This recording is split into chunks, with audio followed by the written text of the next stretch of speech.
will be Tony Kubek. The temperature, mid-60s today. Overcast, the sun trying to fight through. A 20% chance of rain today, 80% chance of rain tomorrow for Game 2. The Orioles have been established a 2-1 favorite to win this World Series. And why not? They've got impressive credentials. 4 20-game winners. They won 100 games again during the season. It's a beautifully balanced baseball machine with hitting, power, defense, pitching, age, and youth. And yet we think the one key to this World Series is going to be the pitching of the Pittsburgh Pirates. We have a hunch the pitching is better for the Pirates than people expect. And if it is, you're going to have an exciting World Series because the Pirates can challenge any pitching staff with the hard-hitting ball club they have from top down to bottom. Now to get the starting pitchers on the line here for you. First of all, Doc Ellis is going to be starting it off for the Pirates. He was their top winner this year. He won 19 games. He's a question mark, though, with a sore elbow that plagued him in the last few weeks of the season. The top winner of the Baltimore staff goes today. He's a left-hander, Dave McNally, who won 21 games. And he also had elbow problem. He missed a month of the season during July. So it's McNally, a left-hander, against Ellis, a right-hander. And I think with that left-handed starter going for Baltimore, Chuck Thompson has some slants of his own to pass along to you. Chuck?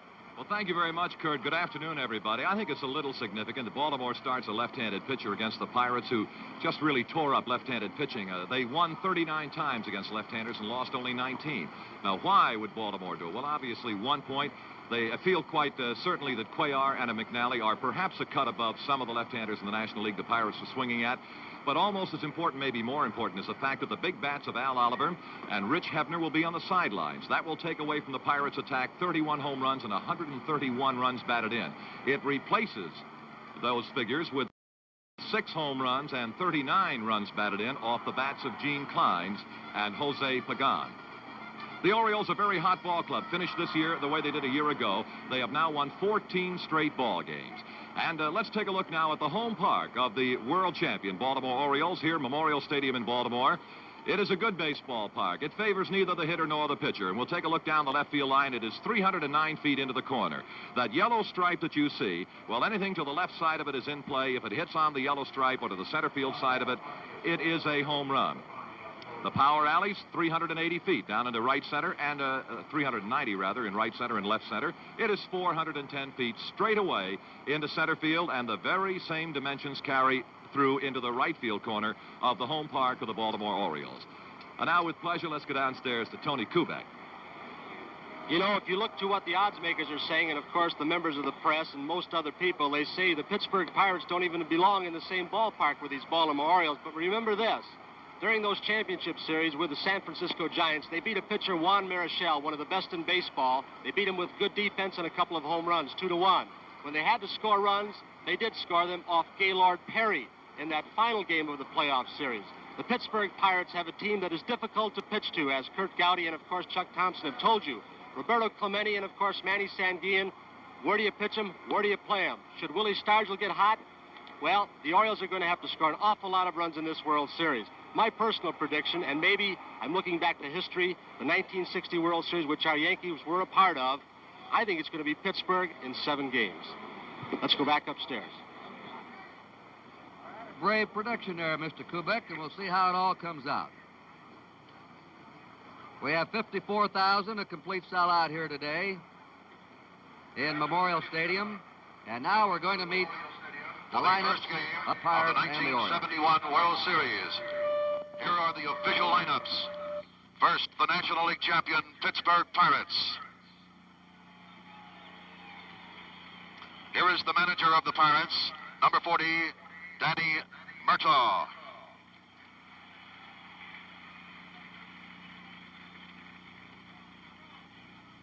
Batting first, playing second base, number 30, Dave Cash. Batting second, playing center field, number 15, Gene Kleins. Batting third, playing right field, number 21, Roberto Clemente.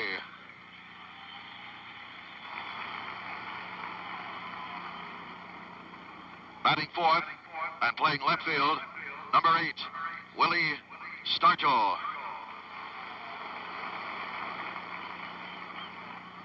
Batting fifth and playing first base, number 7, Bob Robertson.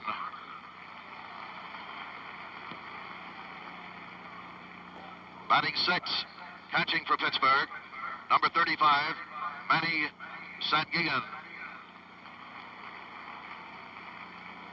Batting seventh, playing third base, number 11, Jose Pagan.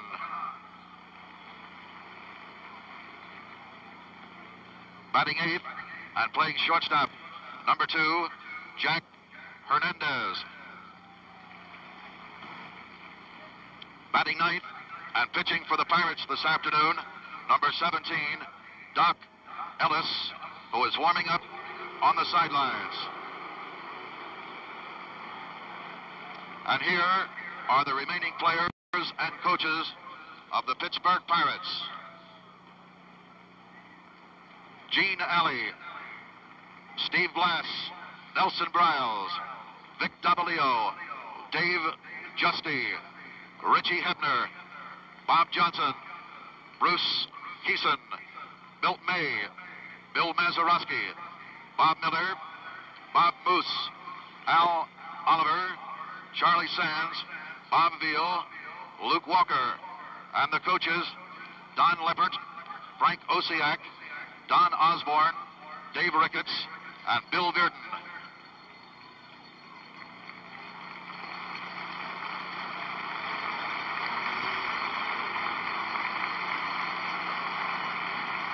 Now for the American League champion, Baltimore Orioles.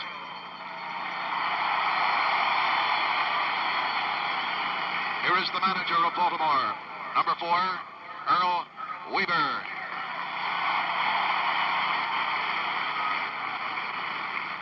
Batting first, playing left field, number 9, Don Buford.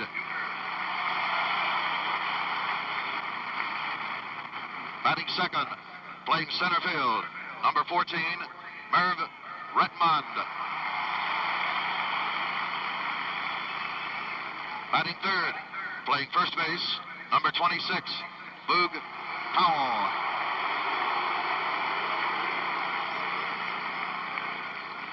Batting fourth, playing right field, number 20, Frank Robinson.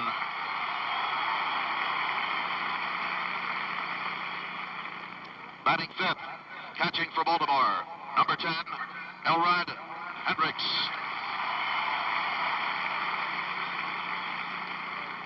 Batting sixth and playing third base, number 5, Brooks Robinson.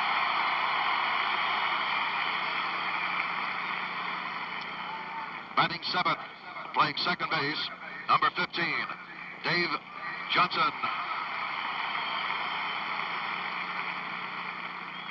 Batting eighth, the shortstop, number 7, Mark Bellinger. Batting ninth and pitching for the Orioles this afternoon, number 19, Dave McNally, who is warming up on the sidelines.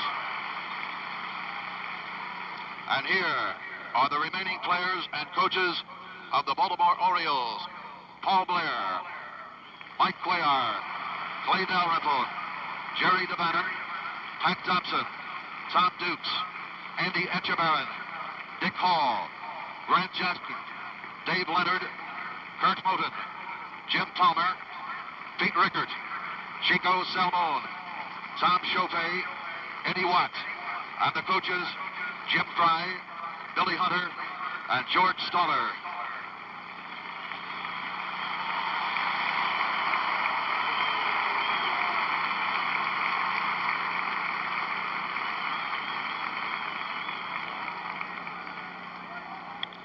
Ladies and gentlemen, please rise for our national anthem, which will be sung by the chorus of the Chesapeake.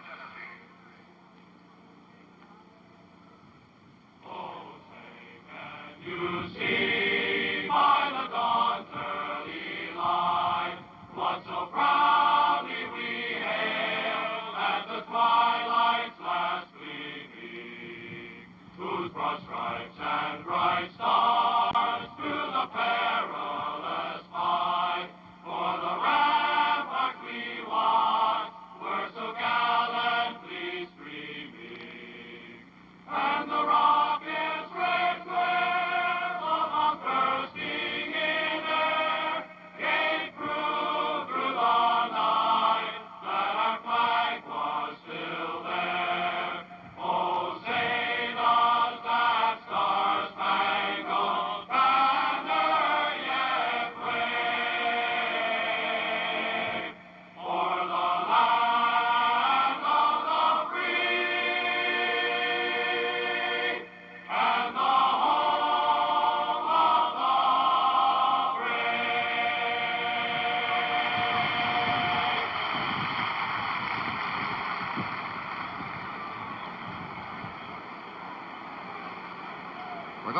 the ceremonial first pitch now that will open the 1971 World Series. Cameramen and our cameras of NBC focused on the commissioner's box where the commissioner of baseball, Bowie K. Kuhn, will throw out the first pitch.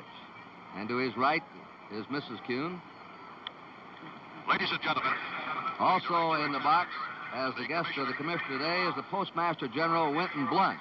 And there's Joe Cronin shaking hands with Ellie Hendricks. He's the president of the American League. So the third base side today is the American League side, and the first base side, the visitors, the Pirates, and the National League side. There it is to Ellie Hendricks. One more. So there it is, and Game 1 of the 1971 World Series is being brought to you from Baltimore as the Orioles meet the Pirates.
We pause briefly for station identification. This is the NBC television network.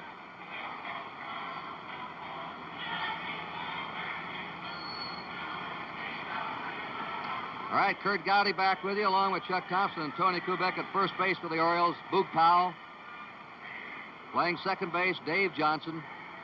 This is a marvelous infield they have. Mark Belanger is the shortstop. And over at third, Brooks Robinson. The left fielder will be Don Buford.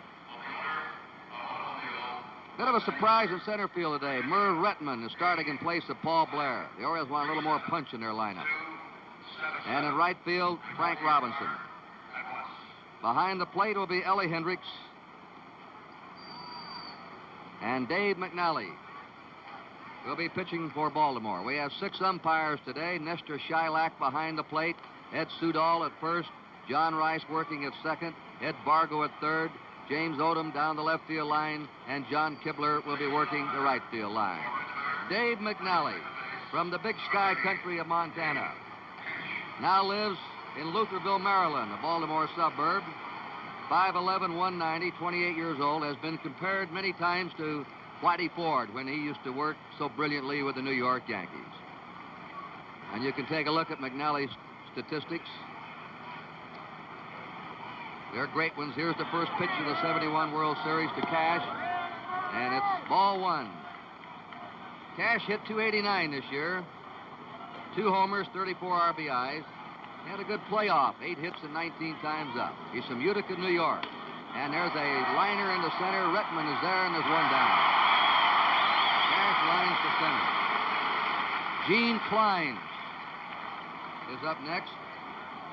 Here's the fastest player on the Pirate team. And we'll watch the Baltimore infield. It'll probably move in a step or two.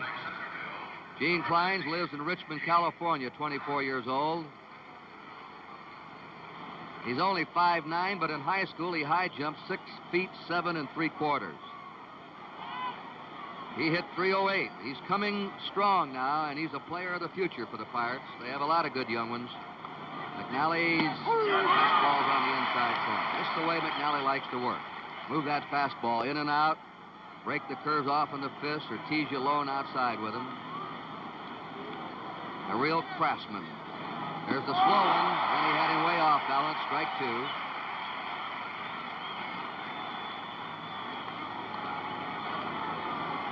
McNally had the longest winning streak of any American League pitcher this past season. He won 13 in a row. Curve is slash foul down the right field line. No balls, 2 strikes to Gene Klein.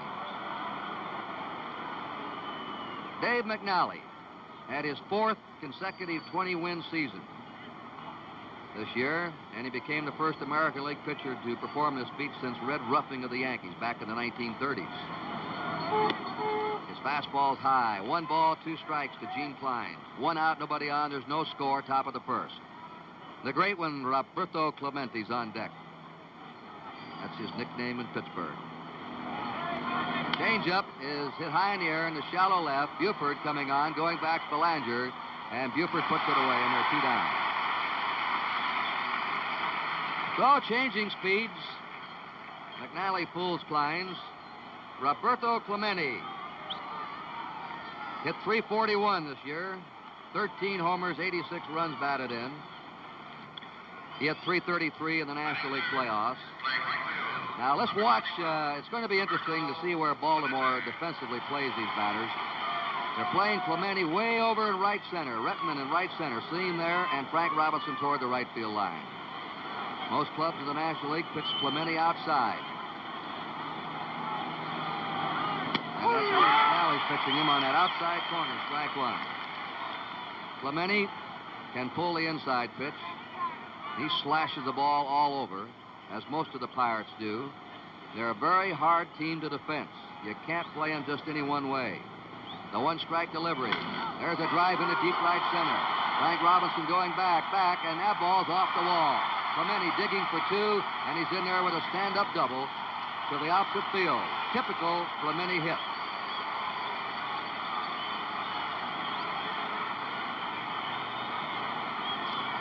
Kurt, let's take a look at that great swing of Roberto Clemente as he just doubled into the alley in right center field.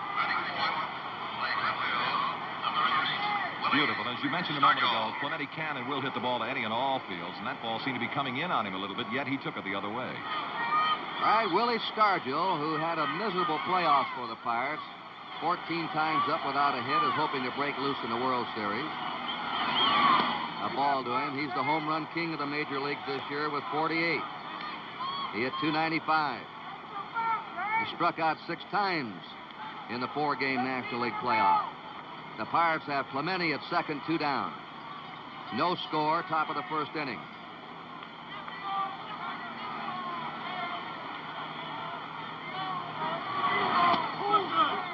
Fastball's away, 2-0.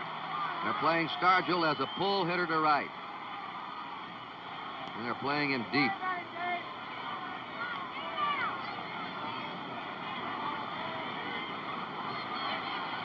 Stargell, a hit on the count, 2 balls, no strikes. Fouls it back. 2-1 to Willie Stargell.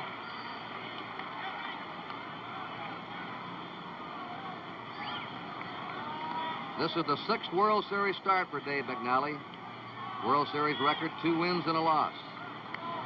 He shut the Dodgers out 1-0 to complete a 4-game sweep for the Orioles in 1966. 2-1 delivery on the way. Ball 3, 3-1. Working Stargell outside.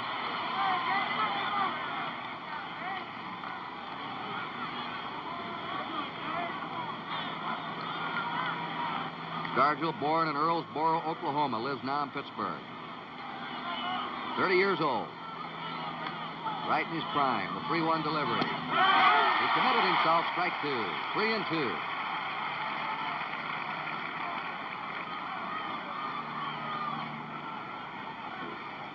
The new ballpark in Pittsburgh has helped Stargell. 3-2 pitch. Foul ball. Just got a piece of it. 2 down. Roberto Clemente at second base. No score, first inning. Clemente, of course, an excellent base runner.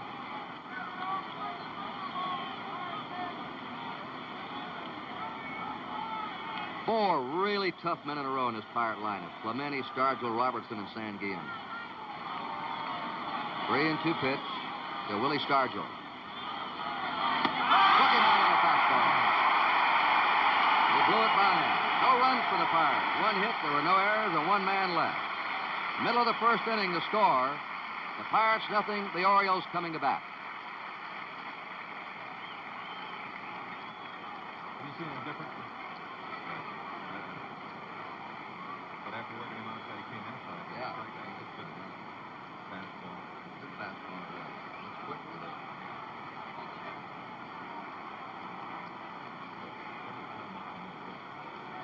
The ball just jumped off his bat.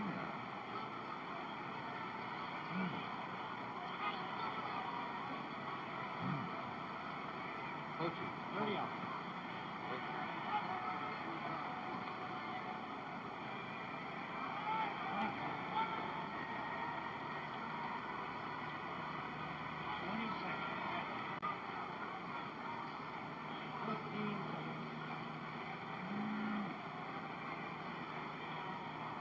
Out. My voice is 4.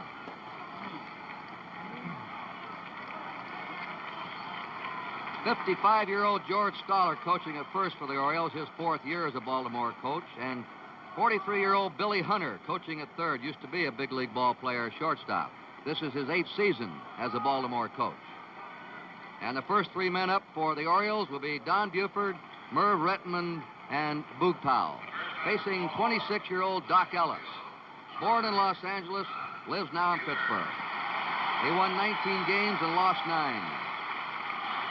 The year before, he won 13 and lost 10. He was a starter for the National League in the All-Star game.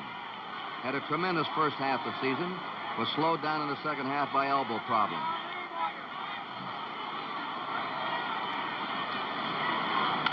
Bounding ball by switch-hitting Buford to second baseman Dave Cash, and there's 1 down.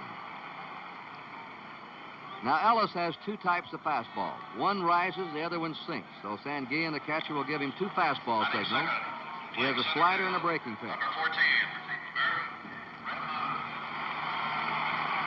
Merv Rettenmund, the leading hitter in the Orioles this year, hit .318, 11 homers, 75 runs batted in. The ball to him. And he wound up 3rd in the American League in batting.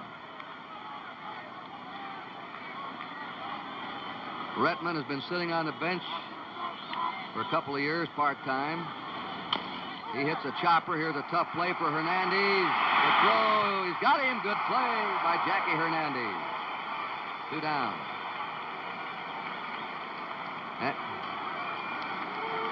Let's take a look at the fine play again by Hernandez. Now, this is anything but artificial turf, but it is very quick, and what a beautiful play contributed by him. Just got him without any trouble whatsoever. And now let's look at him again. All alone, the throw of Hernandez off balance, coming toward the plate, throwing toward first base. A beautiful play by the Pirates shortstop. Fine. Boog Powell has a switch on against him now. Notice the shortstop right and back a second. A curve by Ellis is in for a strike. Powell hit .256, 22 homers, 92 RBIs. He's playing with a bad hand. He has torn fibrous tissue in the back of his right hand. He also has a broken wrist earlier in June. And he says his swing is not right. Strike 2. He still hit 2 homers in 1 game against Oakland, though, in the playoffs. Wonder what he does when he's healthy. 2 down, nobody on, no score in the last of the first inning.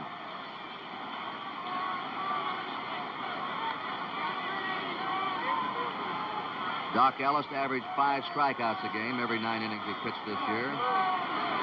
And there's a chopper, and the shortstop, Hernandez, handles this one on the right side and throws him out. So Ellis overpowered the Orioles in the last of the first. And at the end of the first inning, our score is Pittsburgh 0 and Baltimore 0.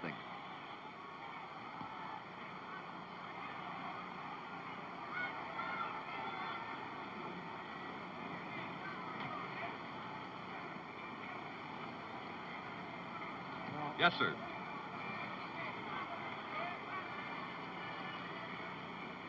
What did he have to say to Robertson? Oh, I see. What do your scouts say about Dave McNally? All right. We got it.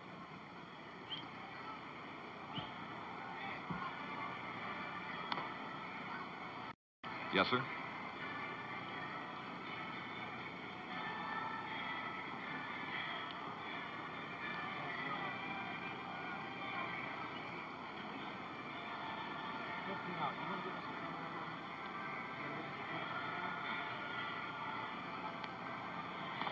Out of this. 5, 4. 10 seconds left. Let's hear from Pirate first baseman Bob Robertson. His opinion about Oriole left-hander, the man starting game number 1 today, the 20-game winner, 21-game winner, Oriole left-hander Dave McNally. Well, I've never faced McNally before, but our scouting reports on him are that he pitches right-handers away with his breaking stuff, and if he gets 2 strikes on it, he tries to come high and tight with his fastball. Bob Robertson, strike 1 to him. He is the only starting white player in the Pittsburgh lineup. One time this year, Danny Murtaugh started 9 blacks, and as he said, when it comes to making out my lineup, my players know I'm not colorblind. There's a foul ball back out of play.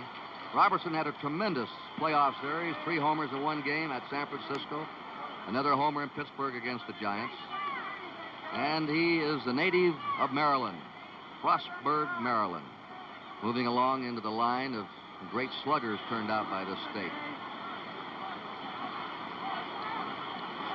McNally's 2-strike pitch. Outside.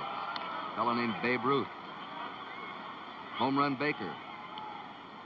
Old Double X, Jimmy Fox. Charlie Keller, who lives in Frederick, Maryland, nearby, ex-Yankee slugger. Inside, ball 2, strike 2. Bill Swish Nicholson was from Chestertown, Maryland.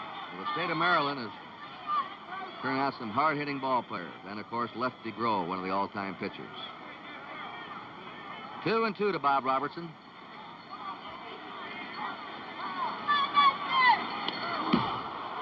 To the backstop, 3-2 count.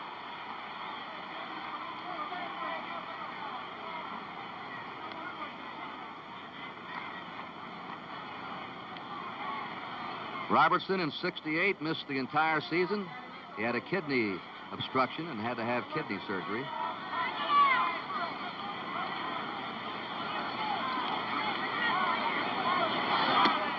And he's on. McNally high with that fastball on the last 2 pitches. Well, the Pirates have had a base runner each inning. And here's the happy one now, Manny Sanguillen. He hit .319 this year. 7 homers, 81 RBIs, a line drive hitter that just sprays the ball all over the ballpark. And he walked only 6 times, aside from intentional walks all year, and over 500 times at bat. He says, I like the swing. Me come up there to hit. Give me 3 pitches, I'm either on or I'm back in the dugout. And he'll swing at anything. He is the fastest running catcher in baseball. He's hard to double up. Robertson at first. Nobody out. Foul ball, strike 1. Kurt, you mentioned that Manny will swing at anything. I believe this is true that he swung at a pitch this year that hit him. Wouldn't surprise me a bit. He's always got that grin on his face. I've seen him swing at him over his head and in the dirt.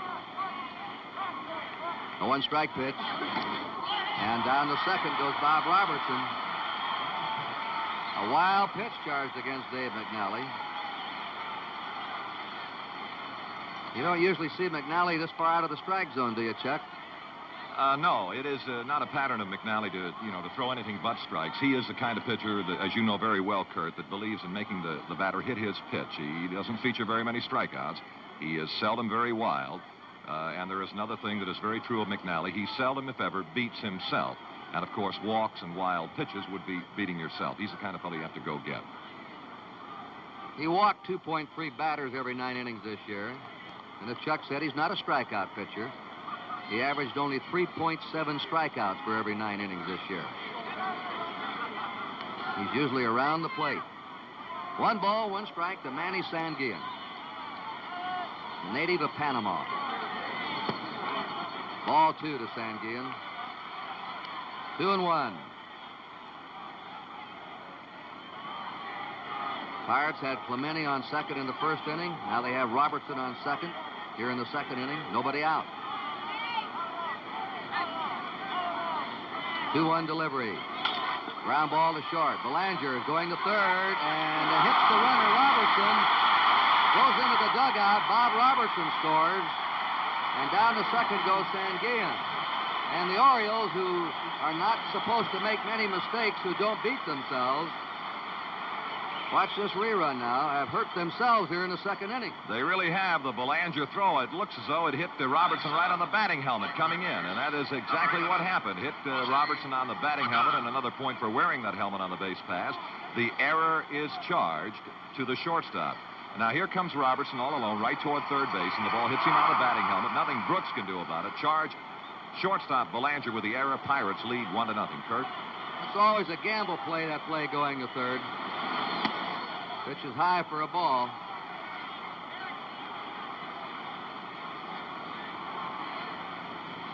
Sanguillen wound up at second. Belanger charged with an error. The Pirates leading 1-0.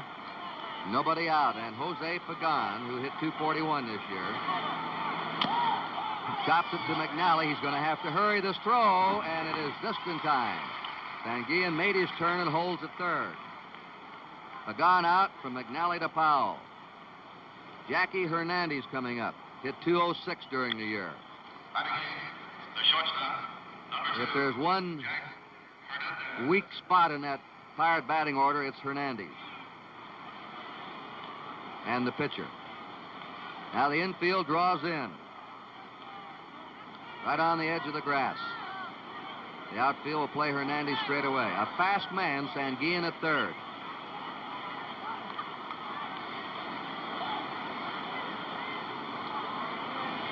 There's a squeeze on. It's a suicide squeeze to the plate. Gets by the catcher. Sanguillen scores. There goes Hernandez down to second. And that's twice the Orioles have thrown the ball away.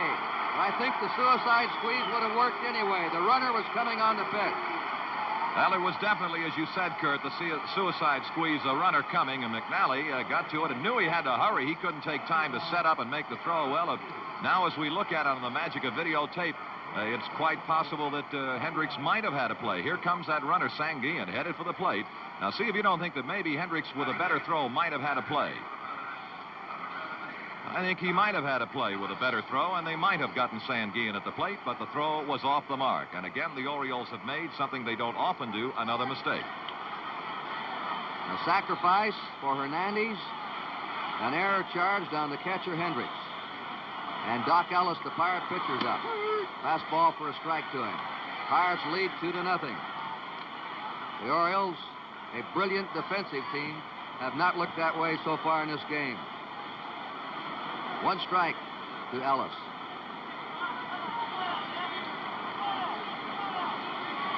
Only one down and a runner on second. It's outside. Ball one, strike one.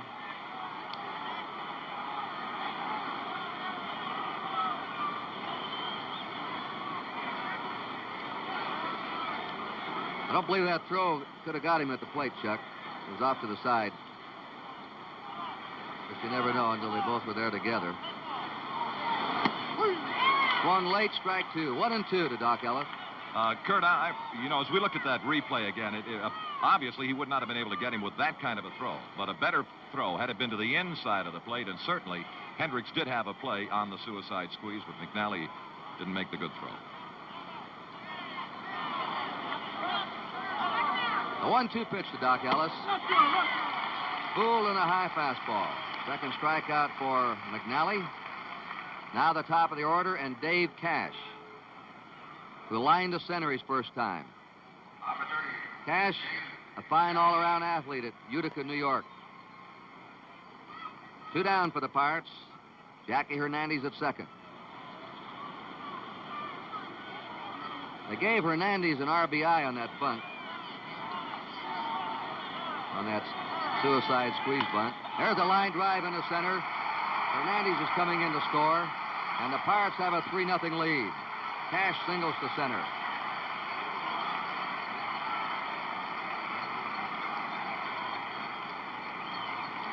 So a 3-run inning here for the Pittsburgh Pirates.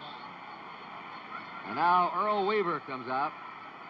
And we're going to get some action in the Baltimore bullpen.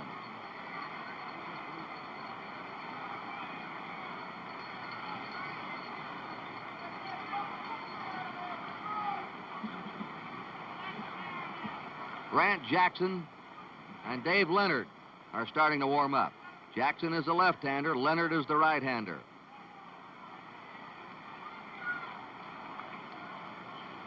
Earl Weaver going back. Just a quick point as we watch Weaver to the dugout. This is a job that, Kurt, normally would be handled by the Oriole pitching coach, George Bamberger. Unfortunately, Bamberger is confined to a Baltimore hospital, recuperating, doing very well, but he will be there for another 2 weeks and is unable to serve, as he has served so well for Baltimore as the pitching coach. Gene Klein's flying to left field his first time.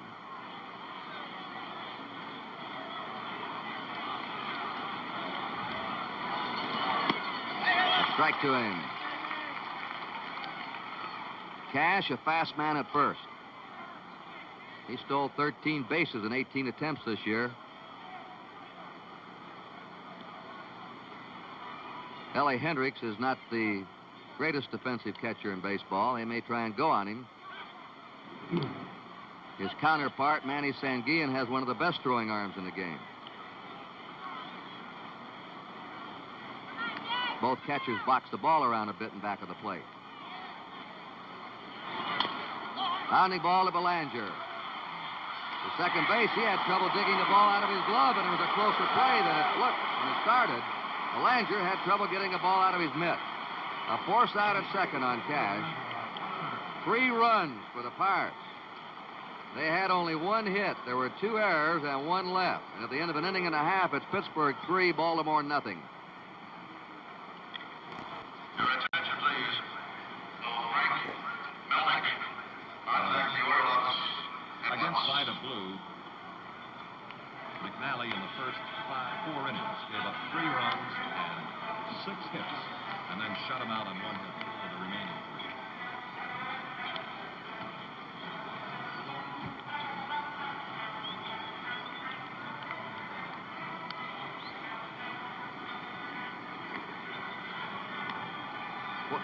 What's Durgan's title? What's his title? What's Durgan?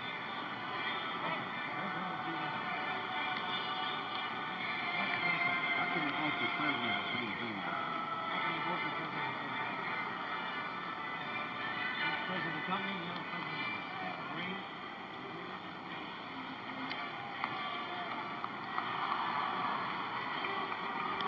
The commissioner, Bowie Kuhn, to his left is Julian Goodman, the president of the National Broadcasting Company. To Mr. Goodman's left is Don Durgan, the president of the NBC Television Network. Mrs. Kuhn next to the commissioner. And now it's Frank Robinson, Ellie Hendricks, and Brooks Robinson up in the last half of the second. Frank Robinson hit .281 for the year, 28 homers, 99 RBI. Doc Ellis is inside with a breaking pitch for a ball. Robinson didn't hit much in the playoffs, only 1 hit in 12 times.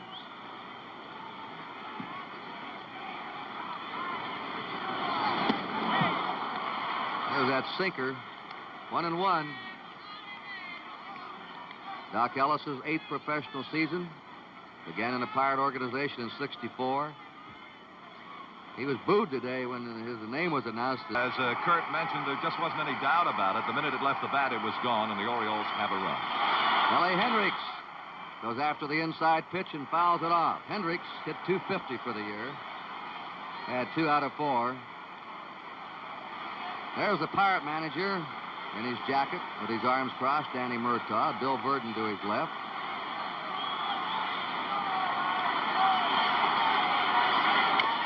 Bounding ball and a broken bat.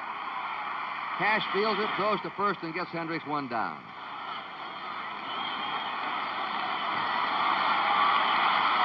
And Brooks Robinson, the most popular ball player of all time here in this city of Baltimore, is up.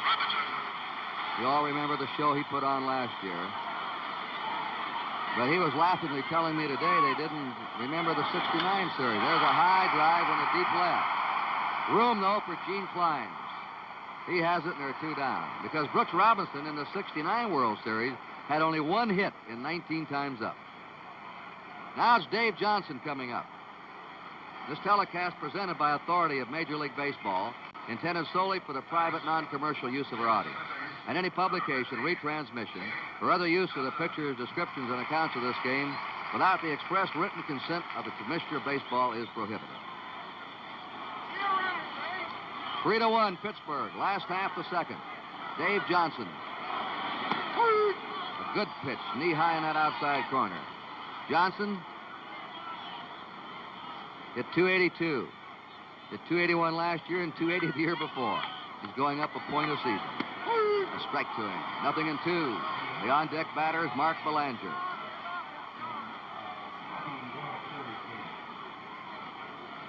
Very solid ball player, this boy, Johnson. The 2-strike pitch. A soft liner back to the box, and that's all. 1 run, 1 hit, the home run by Frank Robinson. No errors, nobody left. At the end of 2 innings, Pittsburgh 3 and Baltimore 1.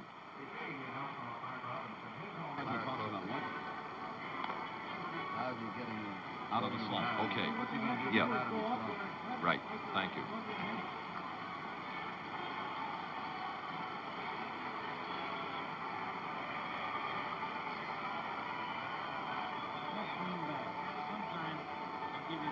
Yeah, but don't crowd us up too much now. Christ, forever.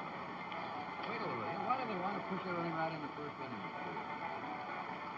5, 4, 3, 2.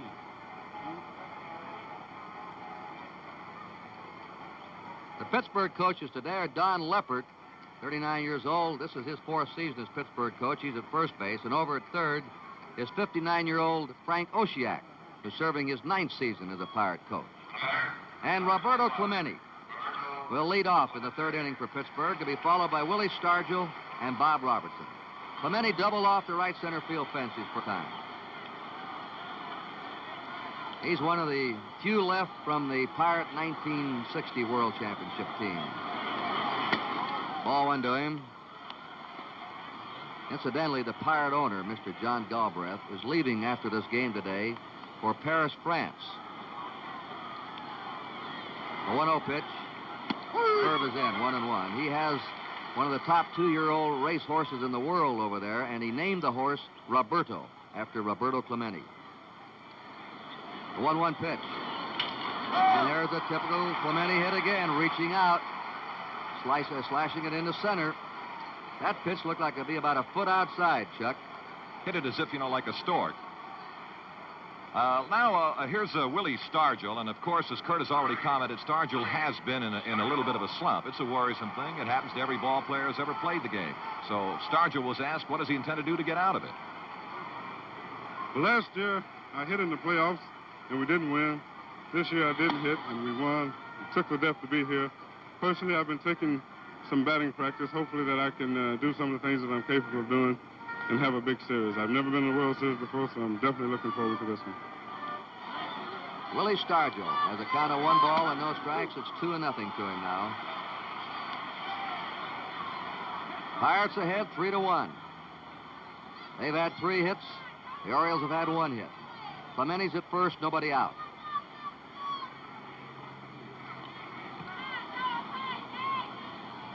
The 2-0 pitch. Ball 3 is high.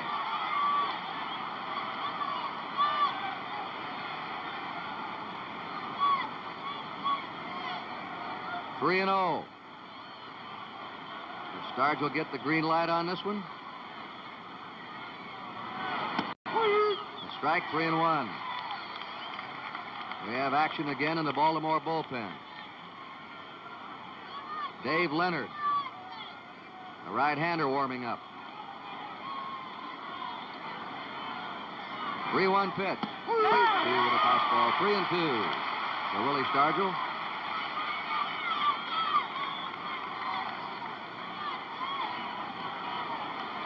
Now let's see if they start Clemente. No. Foul, back out of play.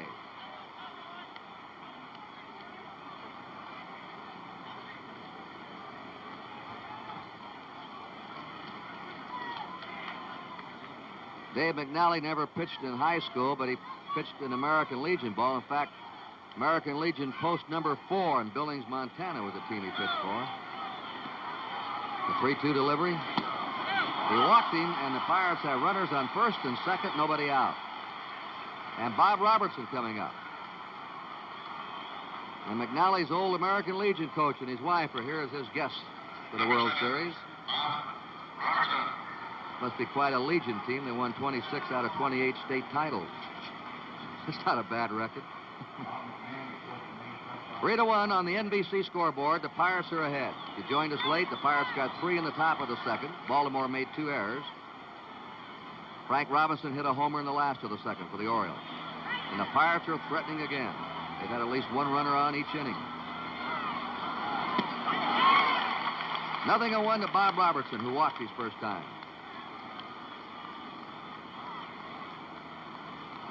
Deep and about a step or 2 toward left for Bob Robertson.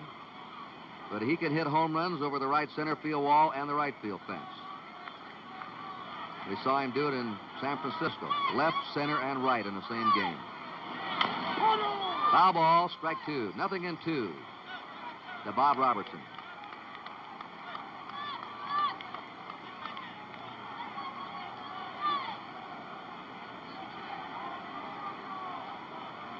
That's Clemente, the lead runner at second. Stargell at first. Nobody out.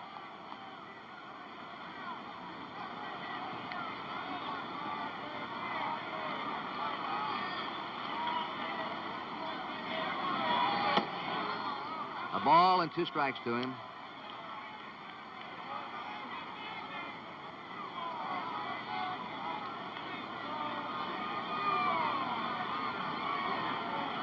Slight breeze now blowing from third to first.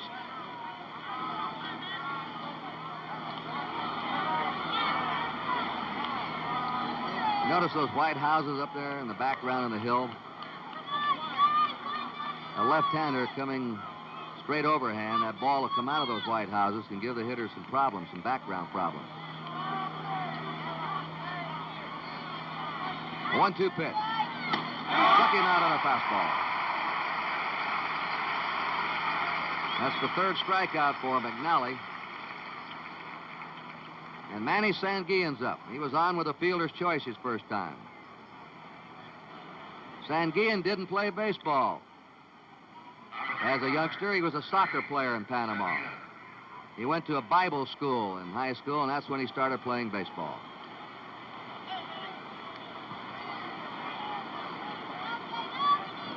Now they're playing him in the right center and right field. 1 out, runners on first and second. Strike 1. Earl Weaver was telling us that this World Series could be won and lost on the way the managers position their players on defense. He said the Mets beat us in '69 because they were always there when we hit the ball. And he says Pittsburgh's hard to defense. You never know where they're going to hit it. Foul ball back. They've already announced the paid attendance today, 53,229.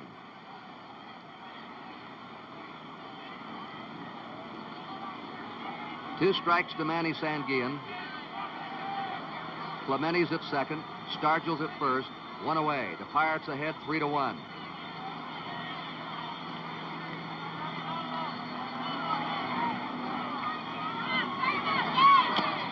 They got him. Strike 3. Just ticked it into the mitt of Ellie Hendricks. A foul tip. A bad pitch outside. 4 strikeouts for McNally. This may be a crucial inning for McNally. Oakland got ahead of him the first game of the playoffs, 3-1. And then McNally settled down after the 5th inning and shut him out the rest of the way. And he was here in the 3rd. This one's not over yet this inning. He has Pagan now to face. But he has struck out Robertson and Sanguillen in a row. Pagan hits a fly ball to left center. Don Buford's there. Sides retired. No run. 1 hit, no errors, 2 left. That could be a lift for McNally and the Orioles. At the end of 2.5 innings, it's the Pittsburgh Pirates 3, the Baltimore Orioles 1. Good point, Coach. they all year long have just played their game, no matter what went wrong. They just played the game and hope that they can do what needs to be done. 097. Ask Lou how it's going now. Go on there. That's Lou. I'm going to Lou going. What's Scotty like? Ask him how it's going. How's it going?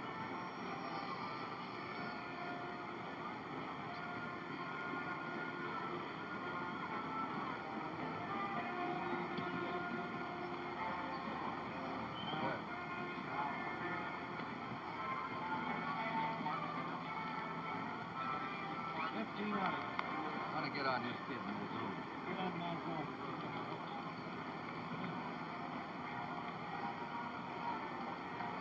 If I say anything else, or they know who he is now. That's South Last half, the third inning for Baltimore. The shortstop hitting in the number 8 position, Mark Belanger. To be followed by Dave McNally, then to the top of the order, and Don Buford. Belanger hit .266. He has had roller coaster seasons the last 4 years. And there's a bounding ball. Skips through for a base hit by Belanger. Belanger goes up about 50 points, then dropped off again, back up again. Dave McNally has hit 2 World Series home runs. The only other man in series history to do that has been Bob Gibson of the pitchers.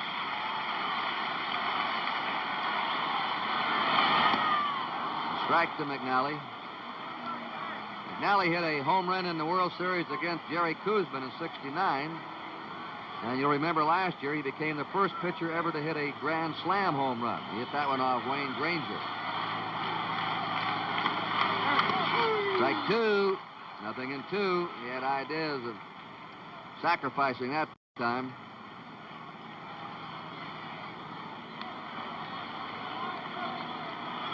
No balls, 2 strikes to McNally. Pagan stays even with the bag at third. And Bob Robertson, the Pirate first baseman, is one of the best in the game at playing the bunt.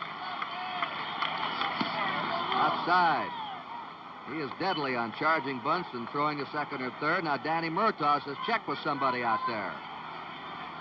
Did he commit himself or not? Danny Murtaugh, who was 54 years old yesterday.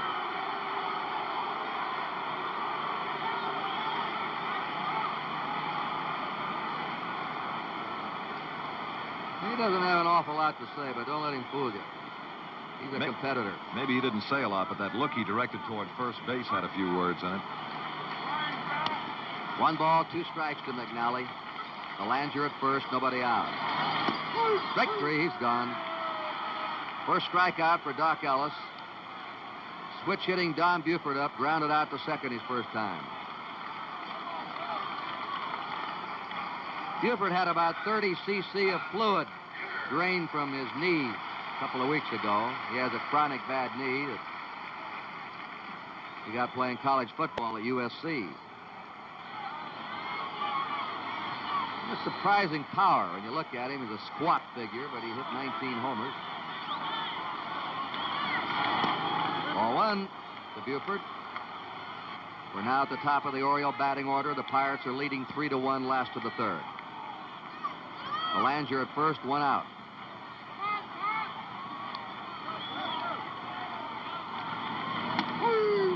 A 1-1 count. So far, Ellis has looked sharp. He's got a good fastball today and breaking stuff. He was not impressive out of San Francisco in the playoffs. His elbow was bothering him. Pitched only 5 innings. There's a ground ball in the right field for a base hit. Clemente has a great arm, and they respect it. Roberto Clemente. Although the throw get away, they're not going to go from first to third on Clemente, especially when they're trailing. So the Orioles have runners on first and second. 1 down. And Merv Retman up. He grounded out his first time.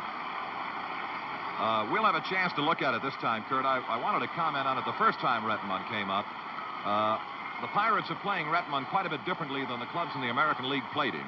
As we look at center fielder Kleins, he is just a step or two toward right center. For the most part, Retman is respected as one of the harder hitters to the opposite field of the American League. And now I see that Kleins is getting a little bit more toward right. Merv Retman, the outstanding athlete ever produced at Ball State, Muncie, Indiana. A ball to him. He was a good enough football player to be drafted by the Dallas Cowboys. They were saying the first time up that he's been a very patient fellow. He could have played regular with most teams in the major leagues, but he had to sit on the bench here until he finally got his chance this year. 1 ball, no strikes. 1 out, runners on first and second. Outside, 2-0 to Merv Retman. Well, each club has had 3 hits. These are going to be 2 tough clubs to stop. They each led their league in runs scored. Breaking pitch for a strike. Baltimore led their league in batting average with .261. The Pirates didn't lead their league. They hit .274 as a team, 1 point behind the Cardinals. But the Orioles had more home runs than the Pirates. There's a drive into deep left field, way back, and that ball is gone for a home run for Merv Retman.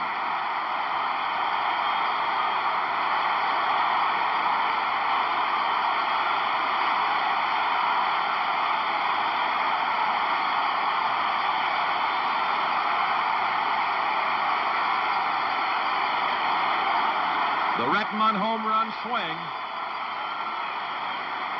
Stargell desperately trying to get to it, and it was just a long time gone. And now let's take a look at Retman all alone in this power of this swing.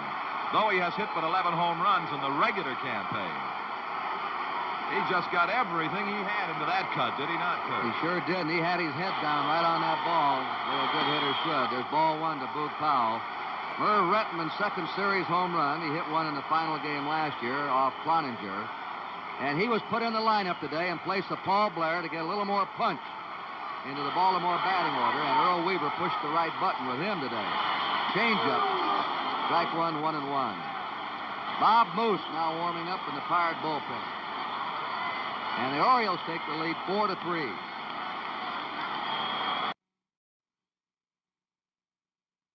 In this power of this swing. Though he has hit but 11 home runs in the regular campaign, he just got everything he had into that cut, did he not, Kurt? He sure did, and he had his head down right on that ball, the way a good hitter should. There's ball 1 to Boog Powell. Merv Retman's second series home run. He hit 1 in the final game last year off Cloninger. And he was put in the lineup today in place of Paul Blair to get a little more punch into the Baltimore batting order, and Earl Weaver pushed the right button with him today. Changeup, strike 1, 1-1. Bob Moose now warming up in the Pirate bullpen.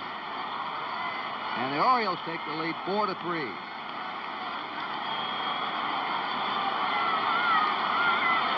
pitch.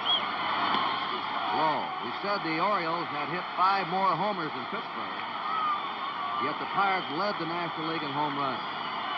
Now you have 2 real power teams going at each other. 1 out, nobody on. 2 balls and a strike. Foul back, 2-2. Quite a play made up in the stands. There's Frank Robinson on deck.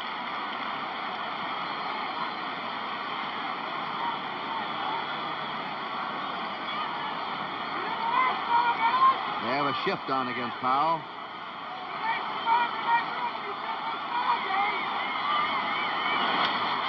Long drive foul down the left field line. Boog Powell was a high school tackle at Key West, Florida. The quarterback behind him was George Myra. Boog had about 25-30 scholarship offered to him, but he chose professional baseball. 3-2 to Powell.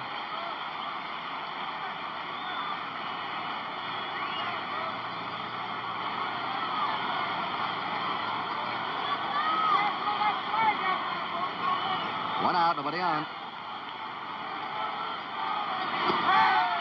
Foul walk.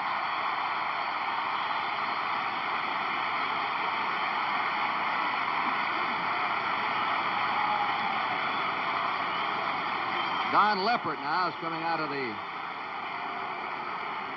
Bill Burden, I beg your pardon. Didn't tell him from the side. Bill Burden, who probably will succeed Danny Murtaugh. If Murtaugh retires, Murtaugh can have the Pirate managing job as long as he wants. It's up to him. And that's going to be all for Doc Ellis. He goes out. And there's a break in the action here at Baltimore with a score. The Baltimore Orioles 4, Pittsburgh Pirates 3.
And now a word on behalf of Major League Baseball.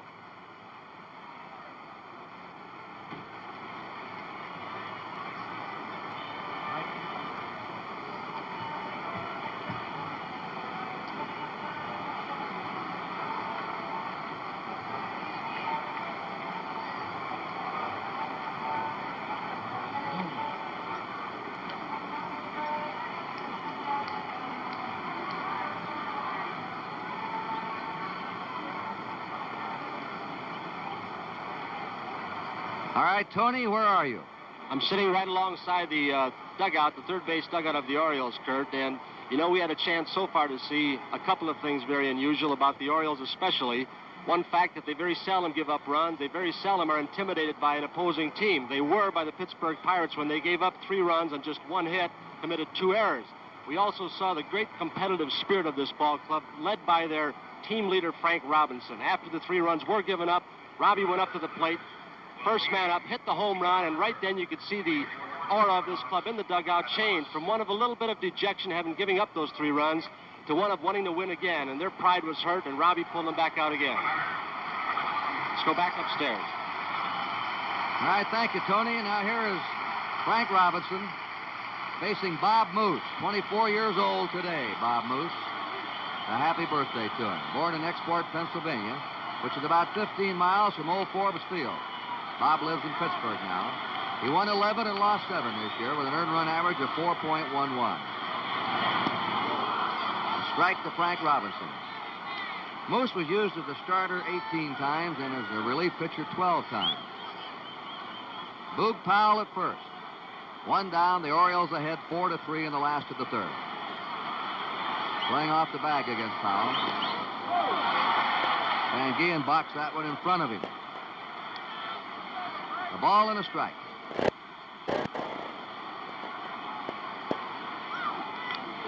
They're giving Frank Robinson the right field corner. Wide open out there. They're deep and toward left for him.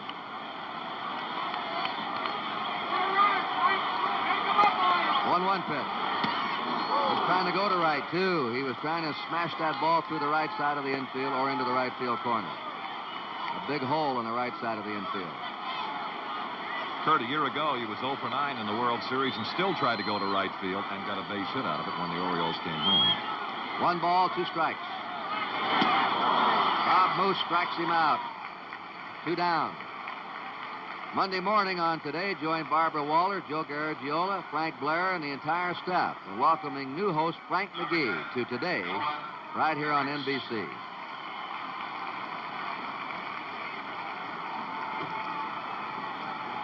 Ellie Hendricks up, grounded out his first time.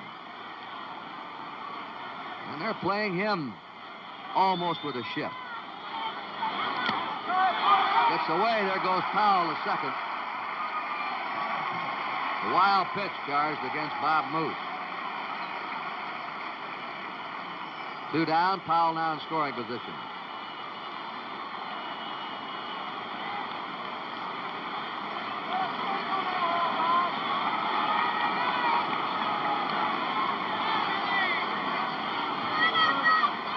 Called the catching position the weakest spot in the Baltimore lineup, and yet the Baltimore catchers have produced 19 home runs this year.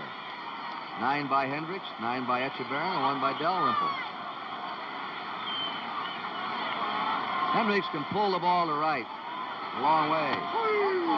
On the corner to him. A ball and a strike.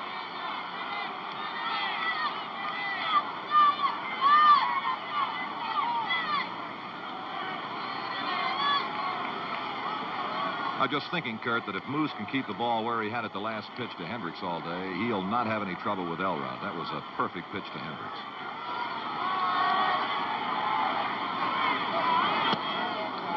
Trying to keep it there, but that time he missed. 2-1. You remember in the '69 World Series against the Mets, one of those unbelievable catches that Tommy Agee made was off the bat of Hendricks to deep left center. He's not supposed to hit there, but he did. Who can forget the Hendricks hit in the World Series in Cincinnati last year? 4,000 hops over third base. Right. 2 balls and a strike to Hendricks. 3-1.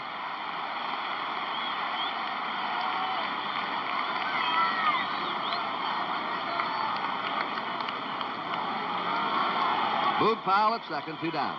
The Orioles ahead 4-3, last of the third.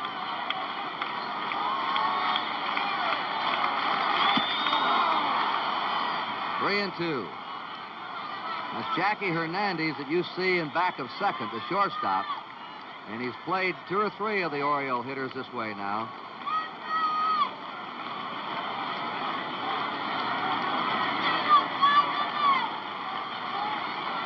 Three and 2 to Ellie Hendricks. There's a drive into right center. Clemente going back. He came in on the ball and had to go back. You very seldom see Clemente do that. Charging and then had to reverse direction. 3 runs for the Orioles. 3 hits. There were no errors. 1 left. At the end of 3, the score, Baltimore 4, Pittsburgh 3.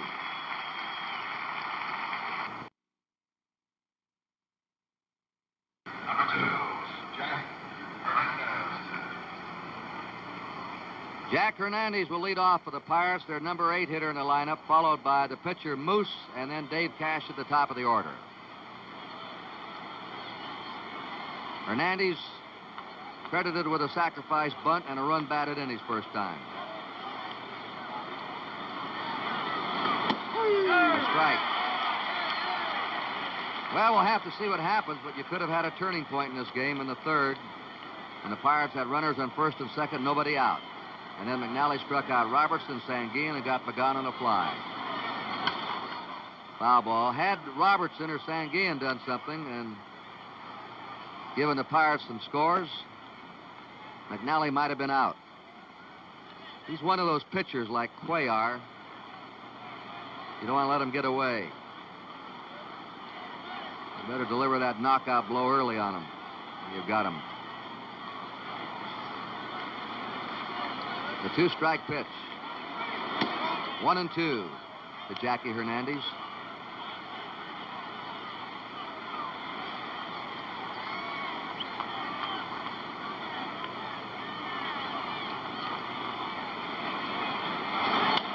Foul ball.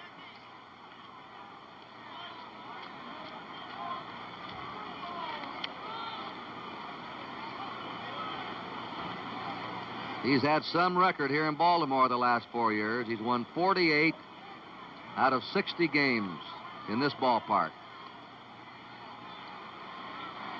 The 1-2 pitch. It's like a slider up high. 2 and 2. Among them, I think, really amazing things about McNally, Kurt, is the fact that here's a fellow who won 21 games, and yet he spent 38 days on the disabled list. That's, incredible.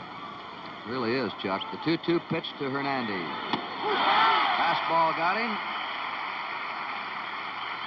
That's 5 strikeouts for McNally. And as we told you, he averages only about 3.5 strikeouts a game. Is he a little faster than usual, Chuck? He is throwing a little harder today, and I was just going to remind you again, Kurt, that I was the fellow that said he wasn't a strikeout pitcher. And now he's got 5 of them. Well, he has been today. Bob Moose is up for the first time.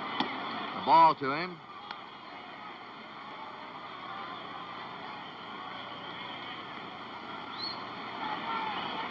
Four to 3, Baltimore leading, top of the 4th. Foul into the seats. 1-1 to Bob Moose. Just one final comment on the strikeouts of McNally. When he won his 20th game against the Yankees, he pitched a shutout, and he had his strikeout high for the year, 7.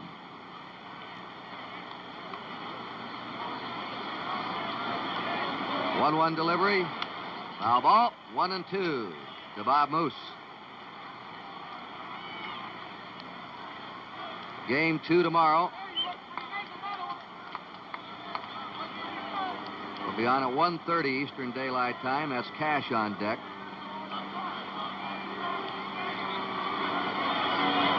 Oh, beautiful curveball. And now McNally has struck out 6.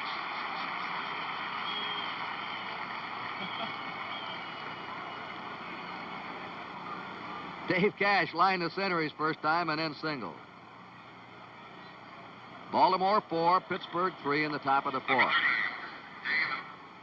McNally has struck 4 of the last 5 batters.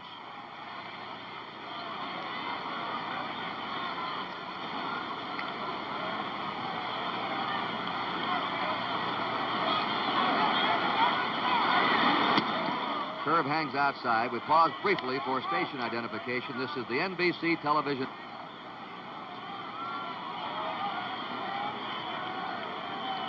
Kurt Gowdy, Chuck Thompson, and Tony Kubek back with you as McNally sends a sweeping curve across. A ball and a strike. His breaking pitch seems to be sharper now than it was earlier. Fastball. 2-1 to Cash. 2 down, bases empty. The on-deck batter is Gene Clines.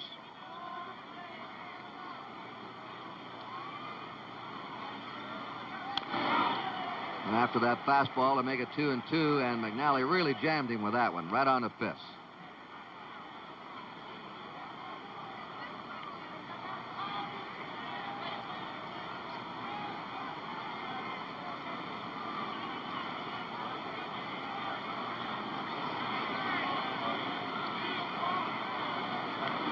Two pitch. Line drive to right fielder Frank Robinson. And the Pirates are down 1-2-3. So at the end of 3.5 innings, the score is the Baltimore Orioles 4, the Pittsburgh Pirates 3.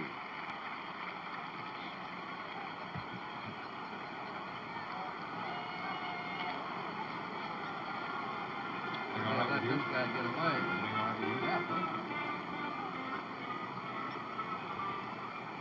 Funny, there is that slight parallel, as you mentioned, in his start against Vida Blue. He got nailed for 6 hits and 3 runs in the first 2.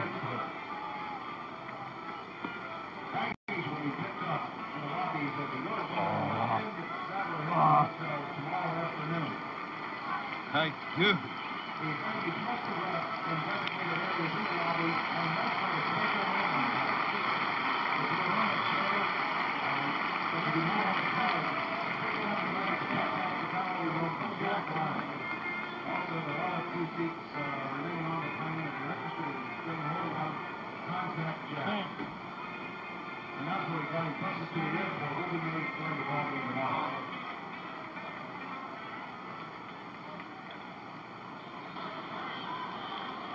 In the last of the 4th inning, Brooks Robinson, Dave Johnson, and Mark Belanger will be up for the Orioles.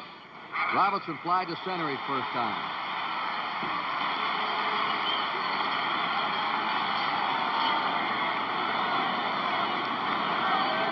Play in deep, 2 steps toward left. Bob Moose's pitch is a chopper, hauled down by Moose, 1 away.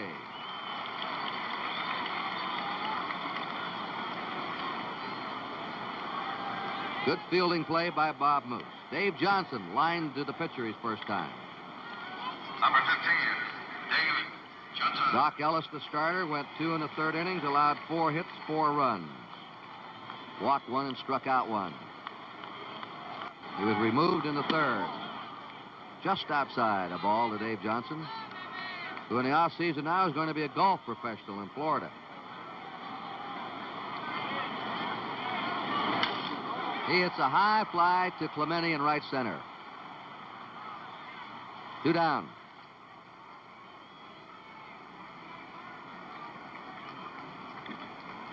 And this Baltimore bat boy, Jay Mazzone, is going to retire after this World Series at the age of 18. He's going to college. Very courageous story. We'll be talking to him later. Gets $5 a game. But a share of the World Series voted to him by the Orioles. They love him. Mark Belanger, outside the ball. He lost his hands in a fire. His father is an undercover narcotics agent for the Maryland State Police. And he's a great example to all you youngsters around America that you can do what you want to do. Ball 2, 2-0.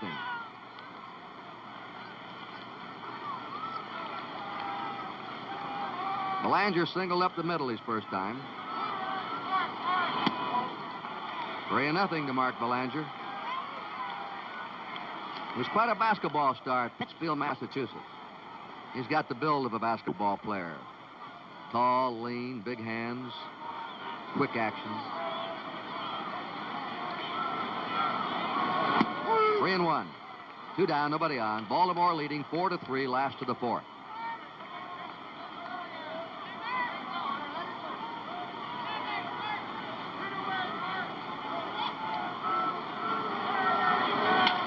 There's a drive in the right field. Clemente charging. Ricochets off his leg and glove. Belanger coming for 3. Clemente picks the ball up and is too late. Clemente, normally an acrobat in the outfield, with a diving attempt at that one, and it must have struck his right leg, Chuck. Now let's watch it again. The effort of Clemente to get the line drive in the alley in right center. And it caromed, as you saw, right off the left knee and really took off as if somebody, had hit it with a bat. And yes, that outfield is a little bit bumpy and a little bit tough to handle. And I'm not sure whether Roberto was in between coming into a slide to make the catch and then decided, well, maybe I can get it on the fly. 3-base hit. Belanger has a triple. He's on 3rd. There are 2 down. And the Oriole pitcher, Dave McNally's up. He struck out his first time.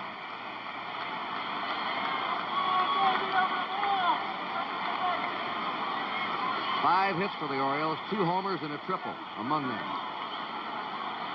The Pirates have had 3 hits. The Orioles leading 4-3. 0-1 to McNally. That's Mrs. Dave McNally in the background in the circle,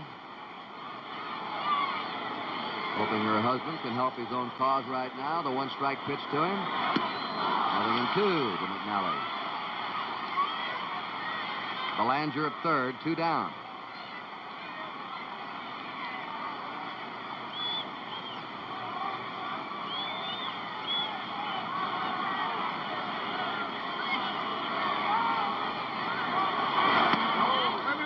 Just outside. 1 ball, 2 strikes to McNally.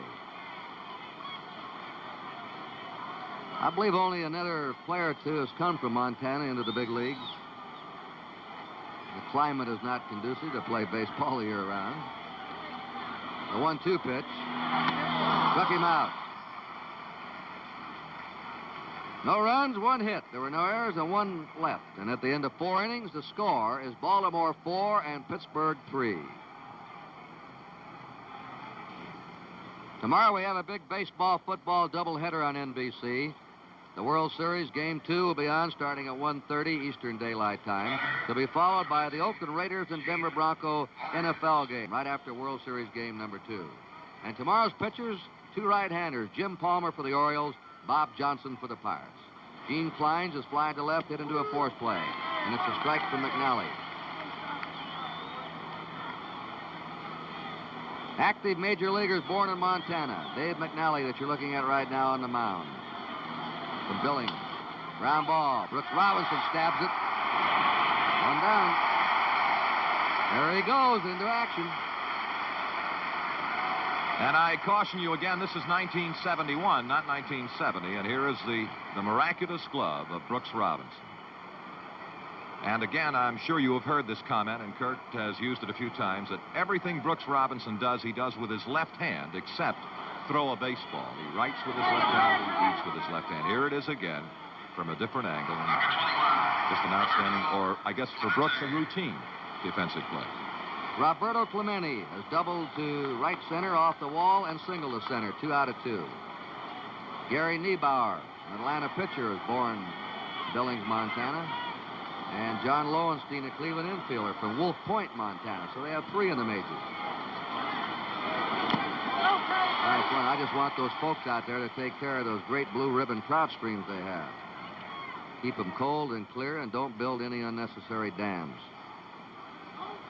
Marvelous trout streams. God-given. Ball 1, strike 1 to Roberto Clemente. 4-3. The Orioles leading, the Pirates batting in the 5th with 1 out, nobody on. Clemente hits a high fly out to Frank Robinson. The right fielder has it, and they're 2 down. Willie Stargell has struck out and walked.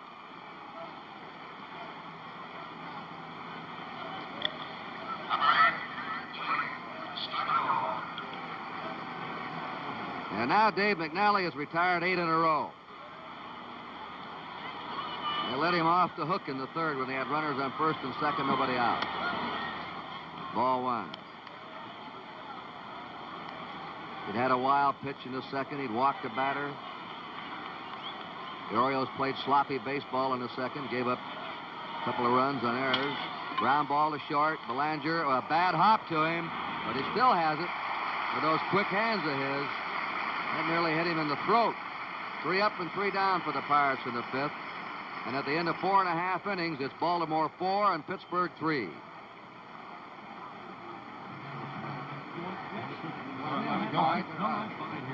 Yeah.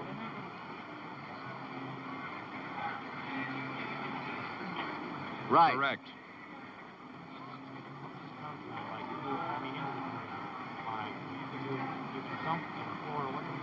All right. All right. Okay. Thank you. Okay. That was quite a nasty hop to Belanger. Can you get it? Blue? Bad hop, wasn't it? It was a bad hop. That was a comment Weaver made, but he thought that his infield had played a bad hop, should have come better than that.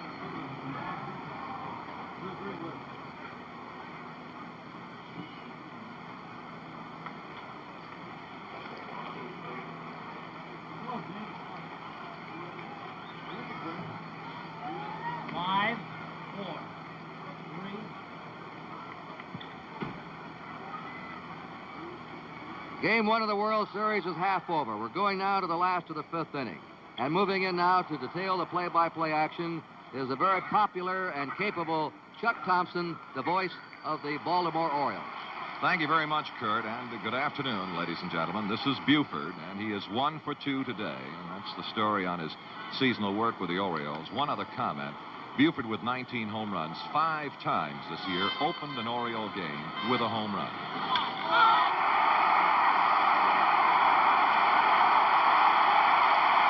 I guess that might have been called a timely comment.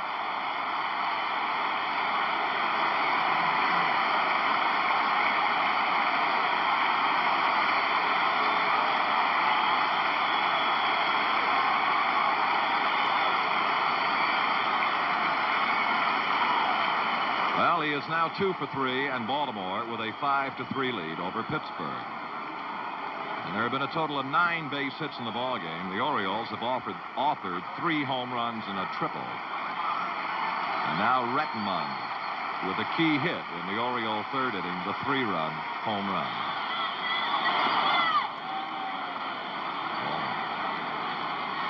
Buford's home run is his third series home run. In his first at bat in '69, he hit one, and also one in '70. 1-1 to Rettenmund. Rettenmund led the Oriole club in hitting with 318. He also led the club in stolen bases with 15.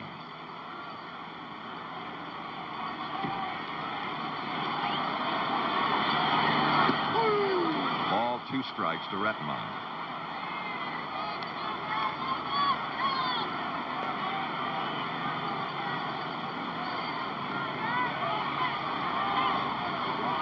You're watching Bob Moose, who was pitching in relief of starter Doc Ellis, who went 2 1/3 innings. Good breaking stuff from Moose, and he notches his third strikeout, 1 out in the inning.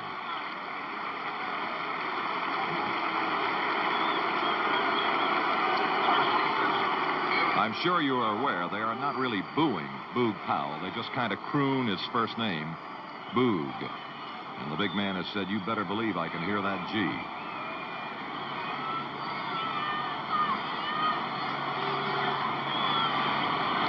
Powell has grounded to short and walked.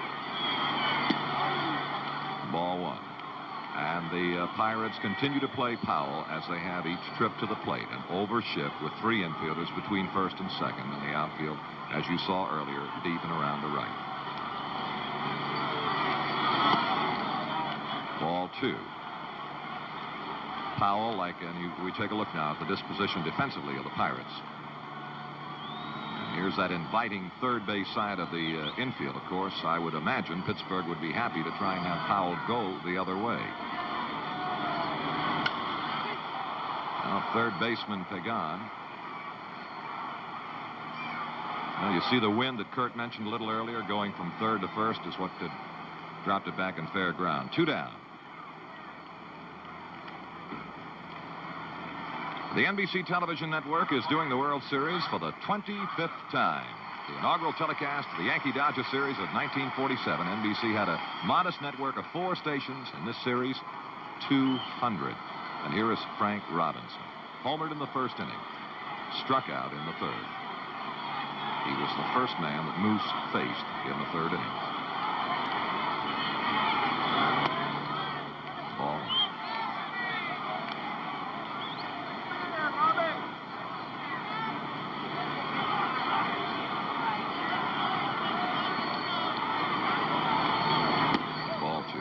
As Tony Kubek commented earlier, the spark was ignited on the Frank Robinson home run in the second inning. And I think back, and many of you do too, I'm sure, to the Orioles' first World Series in 1966 against the Dodgers. And this was the man who ignited the spark with a home run. 2-1 to Frank.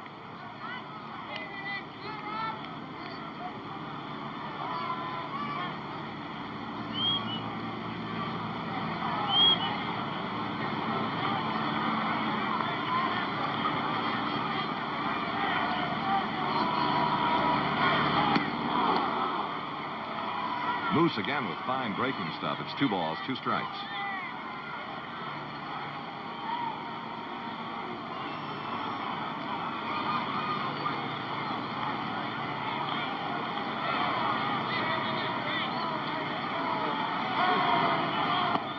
No.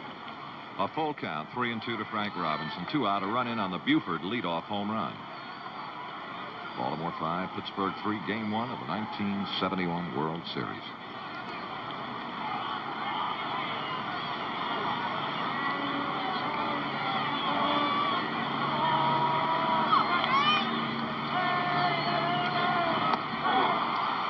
Second time Moose has fanned Frank Robinson. The Orioles a run, a base hit, and nobody left on at the end of 5. The score, Baltimore 5 and Pittsburgh 3. Before the Pirates come to bat, we pause now for station identification.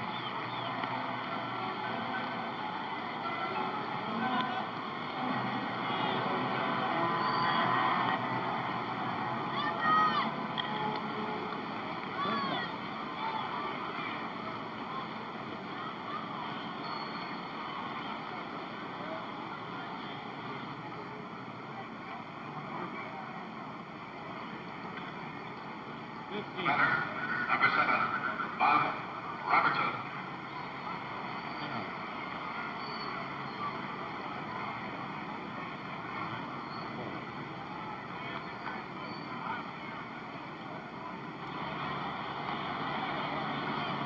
You're looking at Bob Robertson, Pirate first baseman. He walked in the second inning, scored the Pirates' first run. He struck out in the third inning.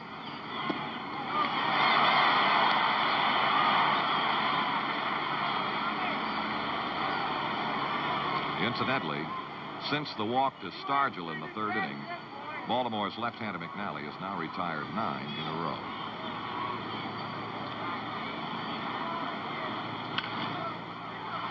Foul ball. Foul ball is the call from third base umpire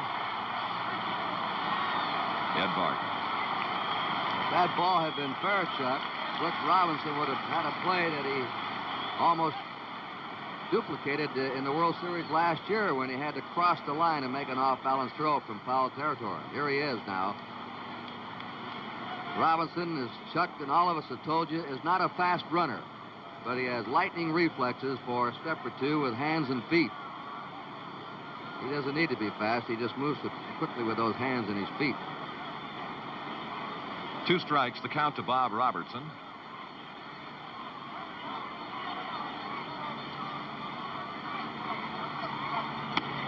One and 2.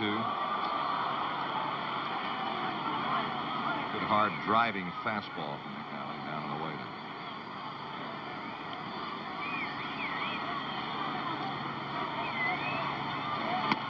And another one.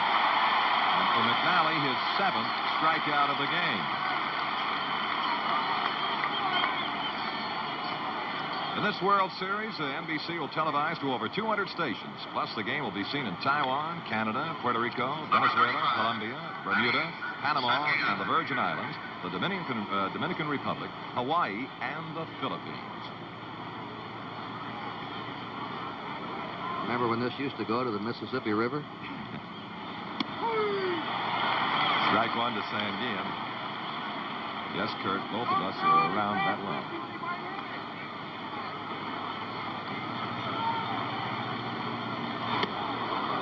1-1 to Manny. Sanguillen reached on the fielder's choice. That is to say, he hit the ground ball to Belanger. Belanger tried to get a play on Robertson at third and hit Robertson in the head and bounded away. And Manny reached. Then he struck out in the third. Watch Retton on the center fielder. 2 down. 11 in a row now, retired by McNally. Any kind of support, Chuck, McNally could be working on a shutout. All 3 Pirate runs, for those who have joined us late, were unearned in the second inning when the Orioles made 2 errors, throwing errors on the baseline.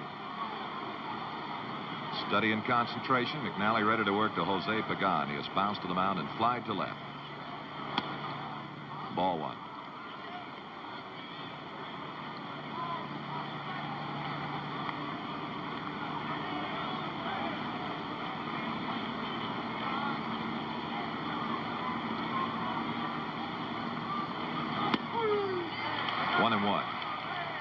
Got quite a pattern working now, moving that fastball in, then out, and throwing a breaking pitch, mixing them up.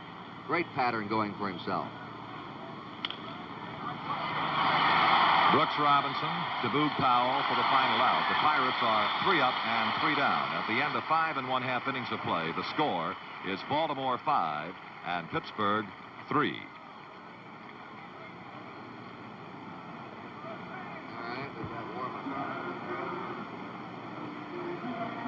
Number 32 warming up. 32. And that's Bob Miller. He started the third game of the championship series in '69 against Baltimore. Bob Miller. I believe he did. I haven't got a 70-year. Sure, we'll do a promo. Good, good. Thank you.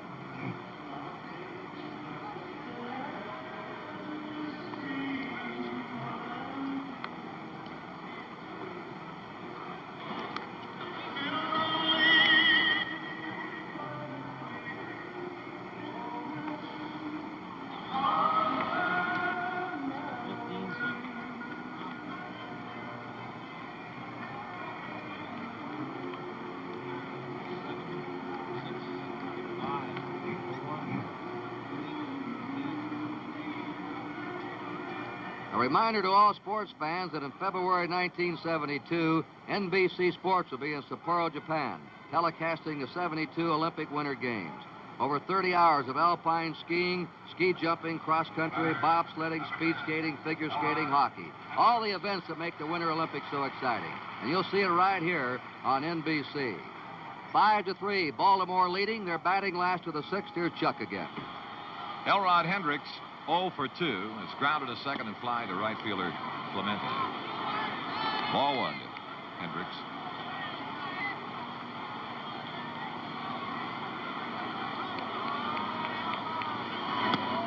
Now a ball two, and the Pirates are playing Hendricks, as you see, by position of shortstop Hernandez, just exactly the way they play Powell. The very same way. 3 men between first and second, outfield deep and right. And there they are. Just the way they defensively set up against Boog. On deck hitter, Brooks Robinson. 2-1. I think the comment was made earlier that Moose working the ball inside to Elrod Hendricks. Hendricks with good power for such a slender man. 9 home runs. And look at the shortstop. This is shortstop Hernandez behind the bag. Actually the first base side, and we have 1 out. That's twice, Chuck. By playing the shortstop there, they prevented base hits from going through the middle. Number 5. Here is Brooks Robinson, hitless in 2 trips, fly to center, and was out on a comebacker to the mound. Had the fantastic World Series against Cincinnati last year. And just, won all of the awards. And when he went home, driving home with his beautiful wife, Connie, after the game, he had to be one of the happiest men in the world until he got home. And then he had a put down from his 6-year-old son. Everybody in the world realized what a great series Brooks had, and he walked into the house, and Mike walked up to him and said, "Hey, Dad, who won?" Brooks said, "That's the kind of a come-down I needed." They can humble you, can't they? They really can. It's 2 balls, no strikes to Brooks Robinson.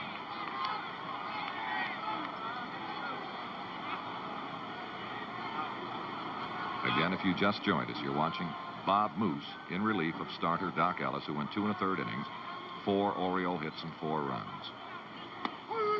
2-1 to Brooks Robinson, including a solo home run by Frank Robinson, a 3-run home run by Merv Rettenmund in the Oriole third.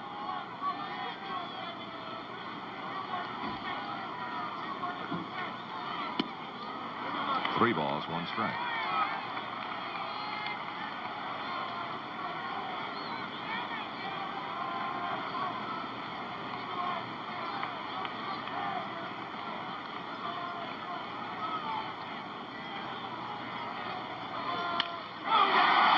Base hit.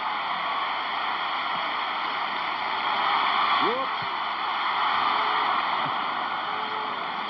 I'd have to say that Gene Klein was a little bit anxious to make a pickup on that, but he handled it without getting in any trouble. Hit number 7 for the Orioles.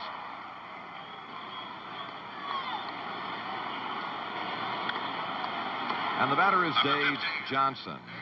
Dave has gone out on a broken bat line drive to the mound and then fly to the right fielder. And he started this season, as you see, in tremendous fashion with a 17-game hitting streak. And a good man going to right field behind the runner. Absolutely. There's one thing that Dave kind of bugs his manager. He's a fellow who is not content with one stance. He uses many different stances in the course of a year. That's hit fairly well. We'll watch left fielder Stargell. Does he have a play? He's got it right off the wall. And a beautiful throw to second. The facts on drug abuse. If your child is school age, you'd better start doing your drug homework. You'll find a simplified cram course on drug abuse in the Federal Source Book, answers to the most frequently asked questions about drug abuse. For your free copy, write to National Clearinghouse for Drug Abuse Information, Box 1080, Washington, D.C. Do your drug homework before you talk with your youngster. Bob Moose, in 3 2/3 innings of relief, allowed 3 hits, 1 run, no walks, struck out 4. And Bob Miller comes on now for the Pirates. Bob Miller won 8, lost 5, an earned run average of 1.64. The Pirates had a strong bullpen all year long with Justy and Veal and Miller. We want to remind you that tomorrow, starting at 1:30 Eastern Daylight Time, we'll have a baseball-football doubleheader on NBC. Game 2 of the World Series tomorrow. Jim Palmer against Bob Johnson, 2 right-handers. And Game 2 of the World Series will be followed by the Oakland Raiders Denver Bronco NFL football game. Both right here on NBC tomorrow. McNally getting a well-deserved round of applause as he leads off in the last of the 7th.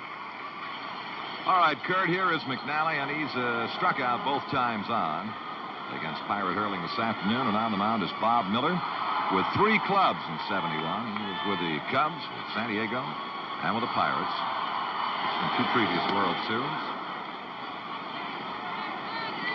And a couple of years ago, Miller started the 3rd game of the American League Championship Series against the Orioles and was a losing pitcher. 1 strike to Dave McNally. 1 ball, 1 strike.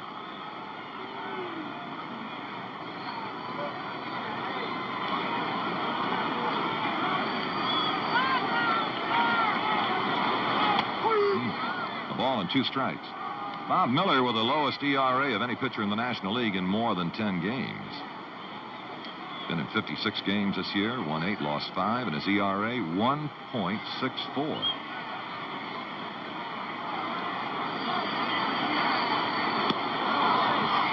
And that's the 3rd time McNally is fanned. He'll probably be applauded for the strikeout. Number 1 for Bob Miller. And a hand is building for that fine little man, Don Buford. As you see, his best home run season, 19 this year. 14 stolen bases. And Buford has a great on-base percentage, Kurt, .415. That's right, and he led the American League in runs scored with 98. Very underrated player. Is it fair or foul? It is foul. Well, in 69, Buford scored 99 runs, and last year he scored 99. This year he scored 98. What a handy man he is to have around because of his ability to play both infield positions and outfield positions. Earl Weaver is very fond of telling the story that anytime he does not put Buford's name on the lineup card, he says, well, I might just well go out and get my dirty look right now. 1 strike to Don.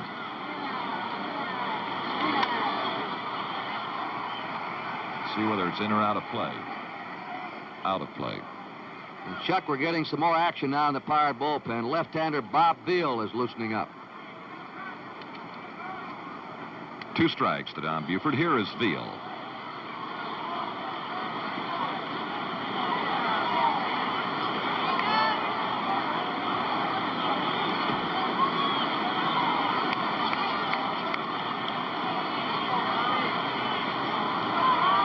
Two strikes to Don.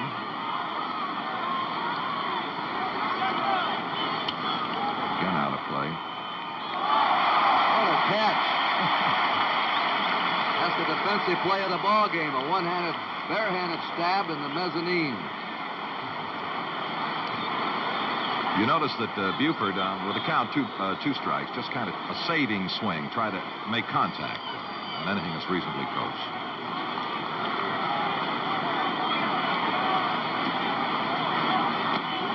Makes it 1-2. Incidentally, Bob Miller, remarkable statistics. He has allowed only 1 home run in 99 innings this season. Matty Alou hit it August 15th, and it cost Miller a ball game. Give up 1 home run in 99 innings and lose it. 1-2 to Buford. Now 2 balls, 2 strikes. And yes, he did allow another home run in the playoffs against the Giants. A fellow named Mays.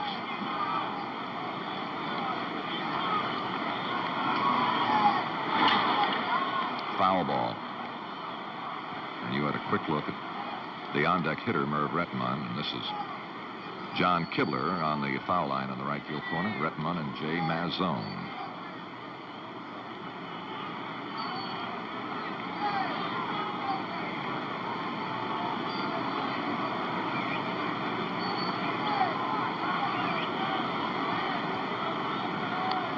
And this will be a 2-2 pitch to Buford. And left fielder Stargell perfectly positioned to make the play. 2 down.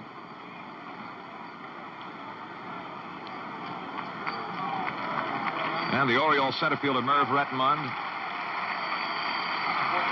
Incidentally, tonight, detective partners Crook and Robinson foul up another assignment, as well as the FBI, on the partners tonight at 8/7 Central Time here on NBC.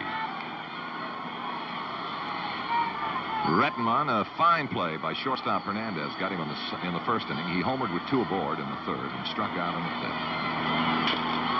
Oh, what a grab from Bob Miller. Just a great play from Miller. 3 up and 3 down go the Orioles, and at the end of 7 complete, the score is Baltimore 5 and Pittsburgh 3. This is a big inning right here. Yeah. It'll be Watt and Rickle at this stage of the ball game. At this time of the ball game, it'll be Watt and Rickle.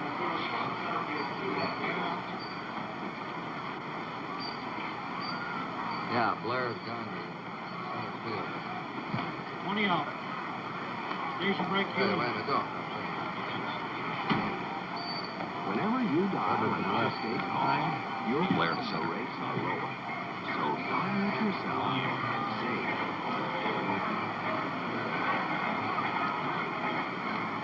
We have a couple of Oriole changes we'd like to tell you about, but before we do, we pause now for station identification. This change in the order of outfield. Now playing center field. Batting first. Number 6, Paul Blair. Moving to... Rettenmund goes to left field, Blair to center.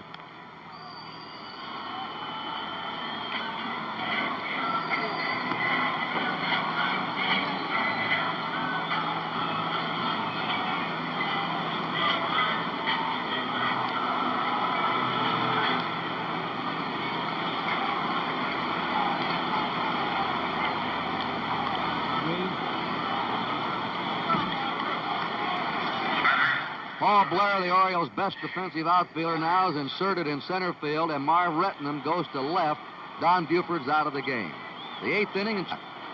Gene Klein, who was fly to left, hit into a force, and an outstanding defensive play from Brooks Robinson got him in the 5th inning.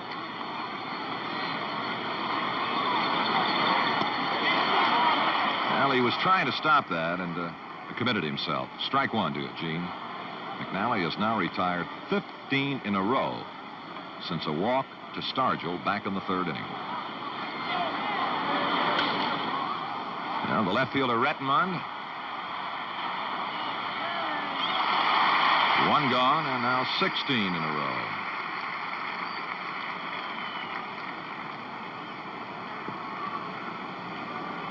Well, these Pirates now are starting to hit the ball deep to the outfield. They've had 4 long outfield flies, the last 6 batters up, and McNally sort of lost his strikeout touch after he struck out Robertson to lead off the 6th. Here is Roberto Clemente, who has doubled, singled, and fly to right field. Look at those statistics.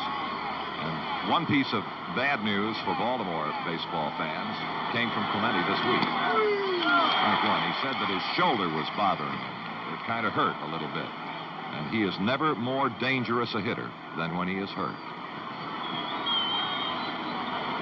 Clemente was a .310 hitter in his only previous World Series in 1960. Whoops. And apparently he's all right. It didn't get him, and that was dangerously close. 1 ball, 1 strike to Roberto Clemente.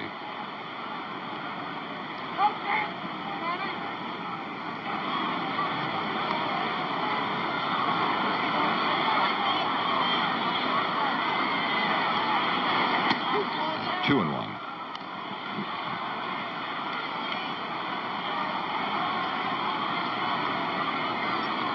There's your ball and strike count and the out situation. Dave Johnson.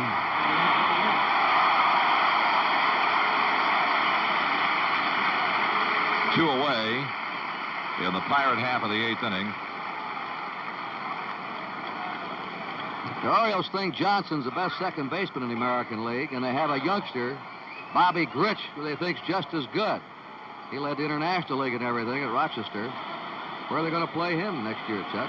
That's the kind of a problem the Oriole management loves to face. Ball 1 to Stargell.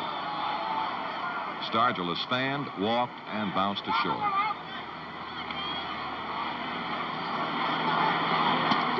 Ball 2.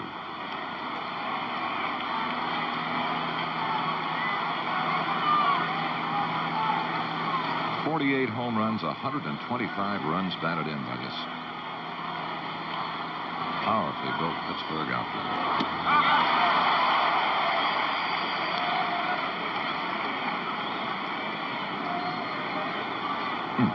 2 balls, 1 strike.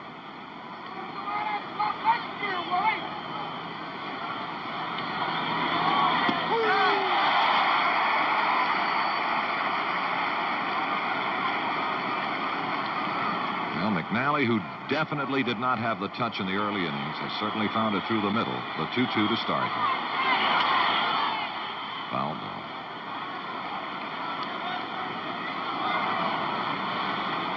And as Kurt has mentioned, the proficiency, the ability to throw the curve for the strike has really helped McNally through these middle innings. And now this will be a 2-2 to Stargell. Out of play.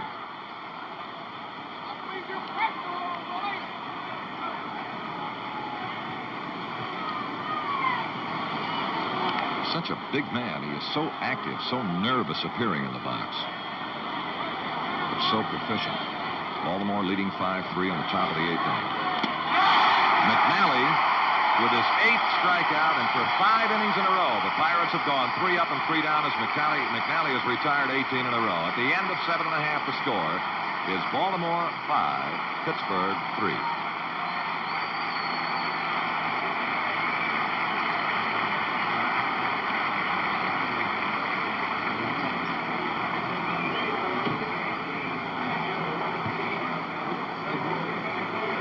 All right. So right, the pivotal inning is right here, as you talked about it. When they led off with a single to Clemente and a follow-up walk to Stargell, right there is where the game turned. That's where the game turned around, right there, when he muscled up and found it. Definitely.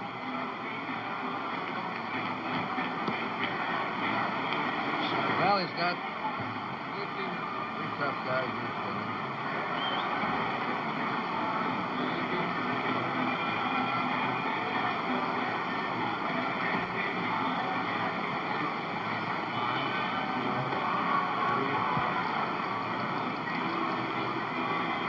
Let's go to Tony Kubek.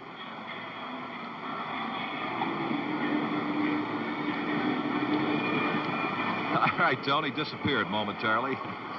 We'll pick him up in a moment.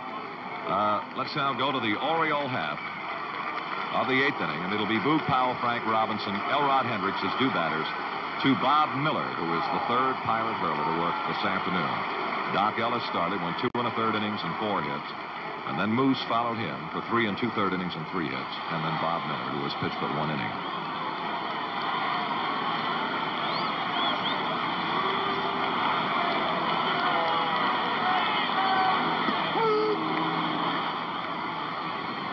You watch a pattern of Pirate pitching to Powell today. He has received more than his share of off-speed pitches. 1 strike to Powell. 1-1. The Powell story this afternoon: a bounce to short, a walk, and a pop to third.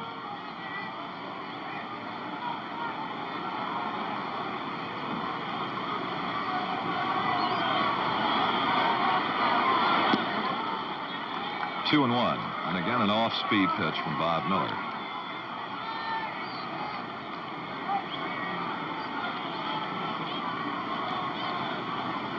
Buford's solo home run in the Oriole half of the 5th inning, the last bit of scoring we've had in Game 1. 5-3 Baltimore here, starting the bottom of the 8th. 3 balls and a strike to Powell.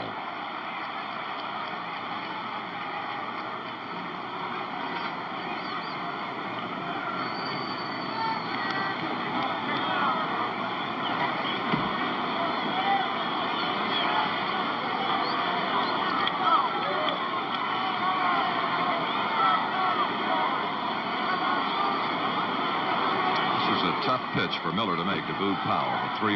Here it is. Fair ball. Bob Robertson's a very underrated first baseman. He's solid, makes good plays around the bag, doesn't look flashy, but he does quite a job defensively at first for the Pirates.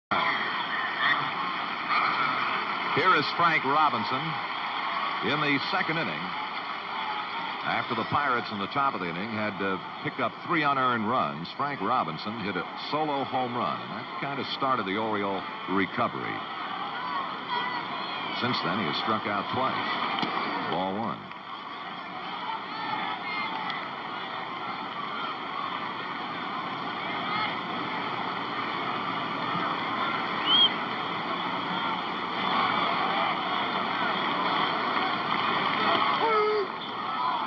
To Frank. Hey, Al Miller breaks a leg playing tennis and nearly puts an end to the good life tonight at 8:30, 7:30 Central Time here on NBC.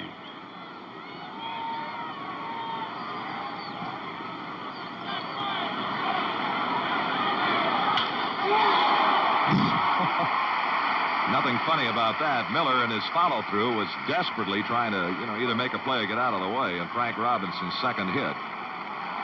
That was a kind of a line drive that you saw was bearing right in on Miller as he was coming through. This is a high breaking pitch. Look at it. Hangs right up over the plate. And Robinson wanted it. And he might have been just a little bit ahead of it. Just didn't wait long enough. 1-out single by Frank Robinson, and now Elrod Hendricks has grounded to second, fly to right, grounded to second. Moose and Miller have been excellent in relief here for the Pirates, Chuck. Well, Moose, 3 2/3 innings, 3 hits, and only 1 run, and that was the first base hit allowed by Bob Miller. As you take a look at Elrod Hendricks, perhaps you understand the sense of humor in the Orioles, who refer to him. His nickname is Beef. That's Frank Robinson's lead at first. Strike 1.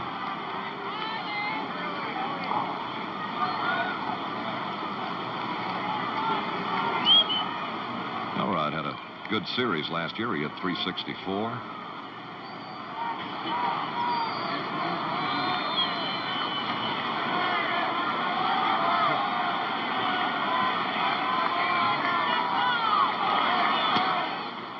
One ball, 1 strike. I'm not quite certain whether Hendricks intended, a bunt or whether he was just, taking. And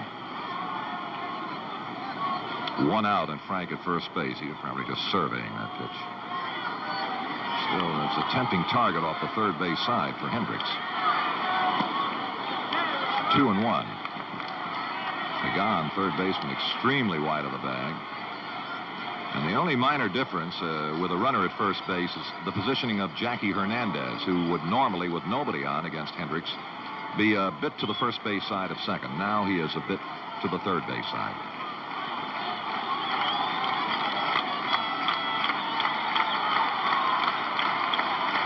Two balls, 1 strike to Hendricks. Into the Pirate dugout. It's 2-2.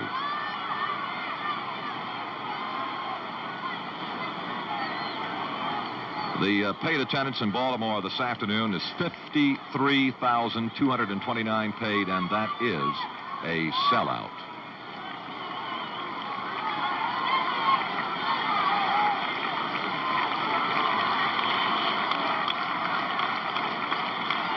Again, your runner at first, Frank Robinson. 1 out. And this will be a 2-2 pitch. Bob Miller to Hendricks.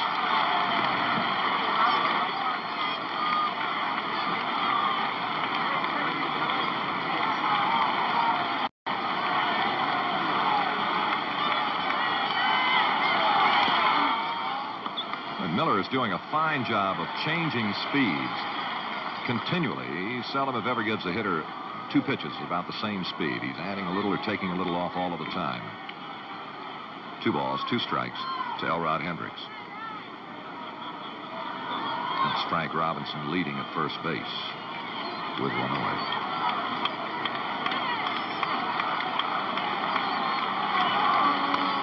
Again, you see that soft stuff from Miller. Hendricks got it on his thumbs. but he got a piece of it, so the count continues 2-2.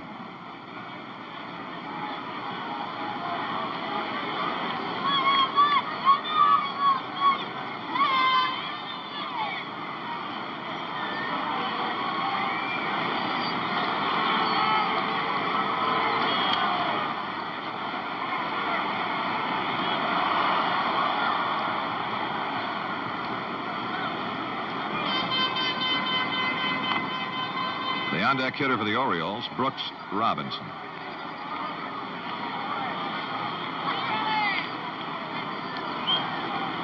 Game 2 tomorrow. Jim Palmer for the Orioles, Bob Johnson for the Pirates. This one has a bit more to go. Again, a 2-2 to Hendricks. Now let's see whether Sanguillen has a play. Not quite. We pause briefly for station identification. This is the NBC television network.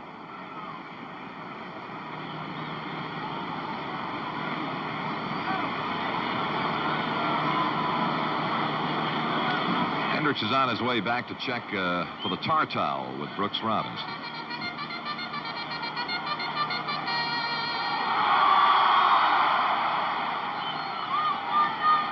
Look at the sellout crowd in Baltimore. And quite frankly, there have not been that many sellout baseball crowds in Baltimore's history.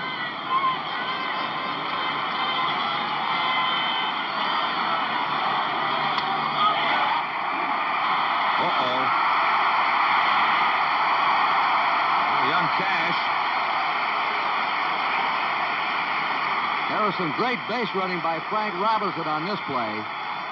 He correctly gauged that that ball would be trapped in front of Dave Cash, and he broke. A lot of players would have held for fear they'd be doubled up at first base. And Frank Robinson's alertness gets him into second, and Cash couldn't make the play on Hendricks.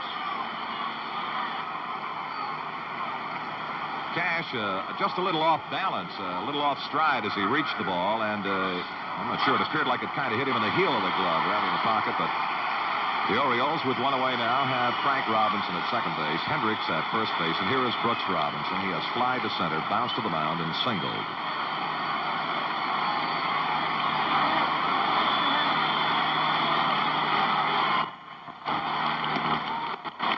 Ball one.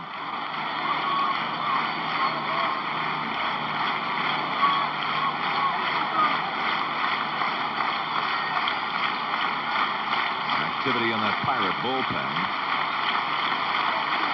A lot of activity from this predominantly Oriole crowd. 1-1 to Brooks. Bob Miller, the third Pirate hurler of the game, and here is Bob Veal. Big, strong southpaw.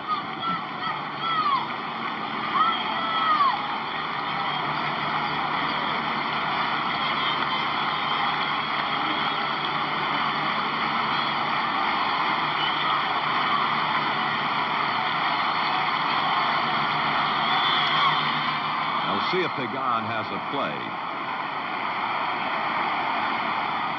He had it, and it was not an easy play. Sanguillen had to go down and cover third base. But both the shortstop and the third baseman over for the foul ball. You see Sanguillen coming back now. He was very alertly down there.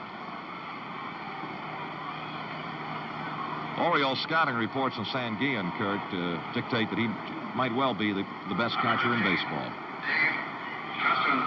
Here is Johnson, hitless in 3 trips. Line to the pitcher, fly to right and to left.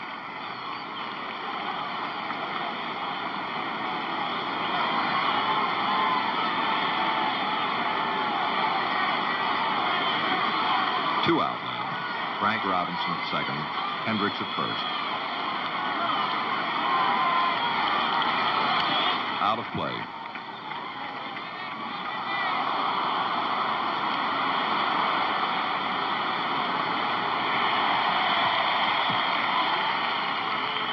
We have an odd sight out in the Baltimore bullpen right now. 3 pitchers are warming up. 2 right-handers, Pat Dobson, Eddie Watt, and a left-hander, Pete Rickard. 3 warm-up pitchers. You don't see that very often. How often do you find a 20-game winner in the bullpen? Uh-oh. He did not get him. Johnson reaches.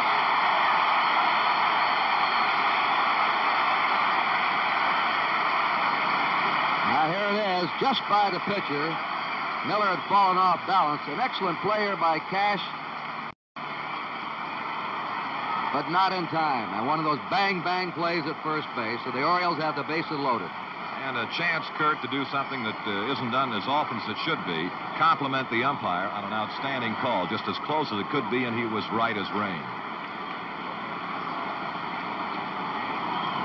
Now Belanger with the bases loaded. And 2 out. Number 7, Belanger. And every man now is hit safely in the Baltimore lineup except Powell and McNally. Belanger has singled, tripled, and grounded to second base.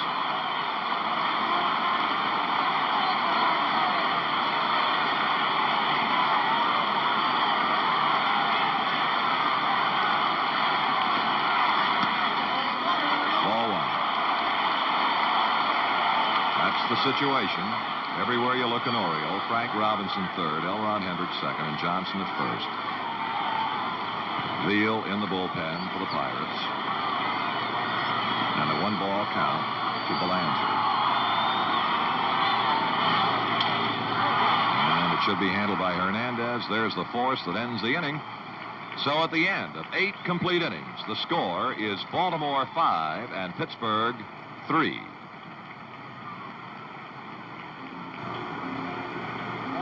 Well, let me see now. We've got right-handed, right-handed, right-handed. Bus number 512 will be located on Lafayette Boulevard.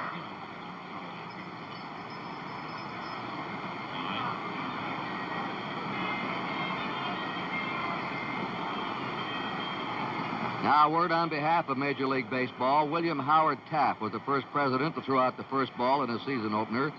But the distinction of being the first president to toss out the first ball in a World Series goes to Woodrow Wilson in 1914. 5 other presidents have attended a World Series game, and the president attended the most, Calvin Coolidge. Now, here we go now, and Dave McNally, Chuck, had quite a spell in the dugout. It was a long last half of the 8th inning. Let's see if it affected him any. Well, here is Robertson, who has walked and struck out twice against Dave McNally. Strike 1. Sometimes that long rest, can be harmful. He can stiffen up. And, of course, there are times when it's the proper kind of a recess to finish a ball game. 1 strike to Robertson. Robertson, Sanguin, and Pagan are the 2 batters.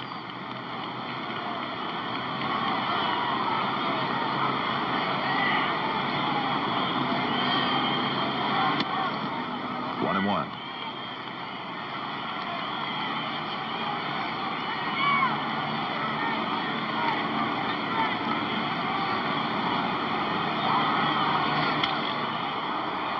Foul ball.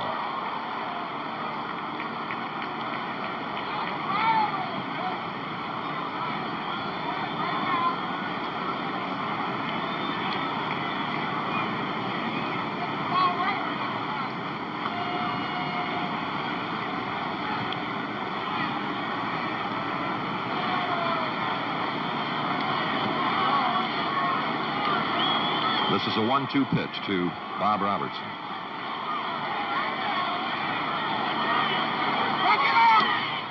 Two and 2.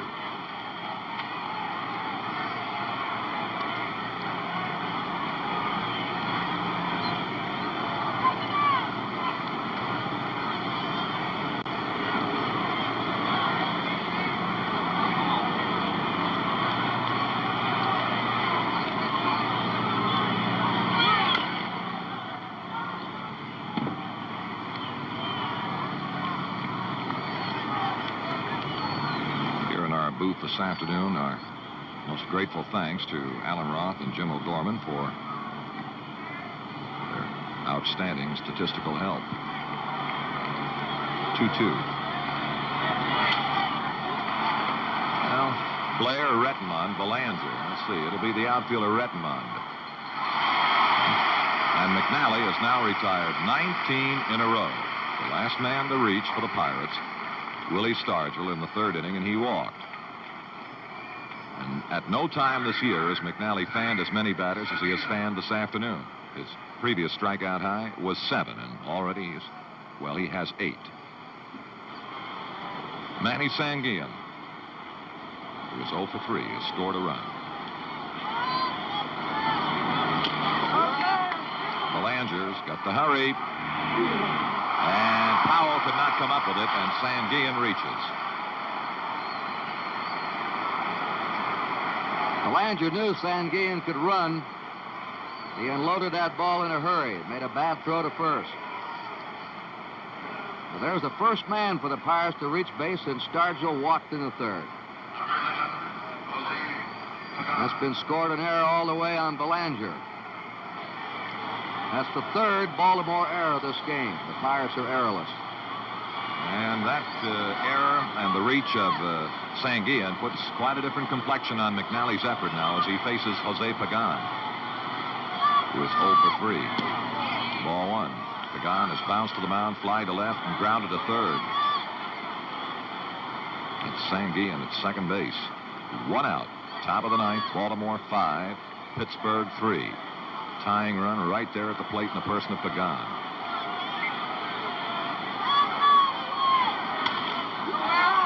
Right fielder Frank Robinson is calling for it. 2 down.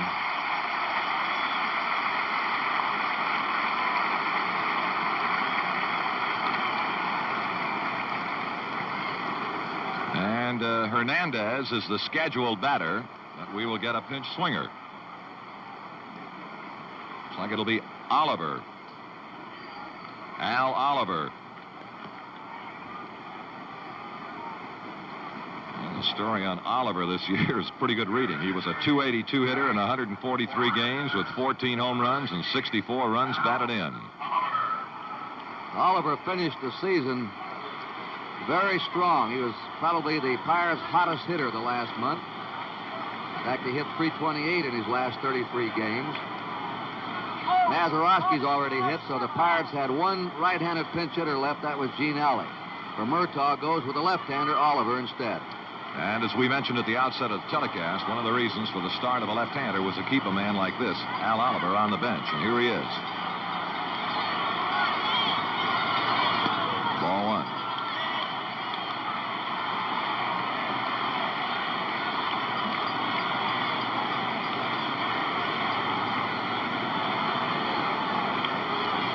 Seasoned veteran. He's had this pressure, has felt it many times, as Dave McNally. Ball 2.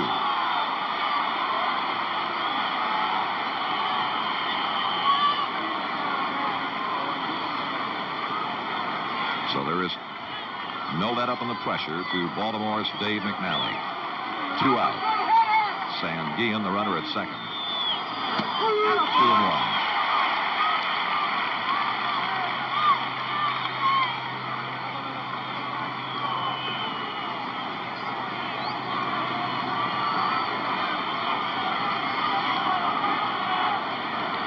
To the pinch hitter, Al Oliver. 2-2.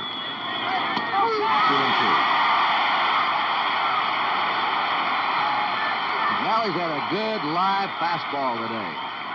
Been very quick all afternoon. Now the 2-2 pitch to Al Oliver. The game is over.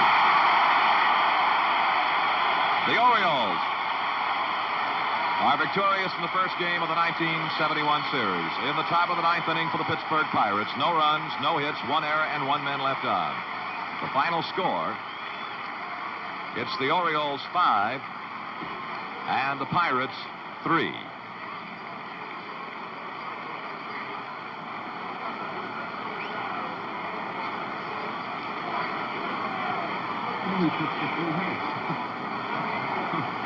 He pitches a 3-hitter, and I'm not even aware of it. You know. It's going to be a long fill until 28:40. We do about. I'll follow whatever you people. Up there. 2, 4, 5. He's coming right out.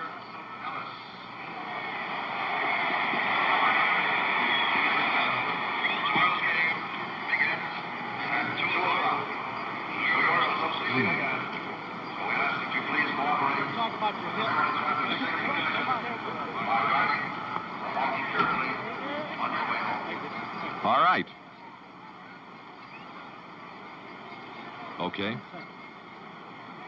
All right. 5.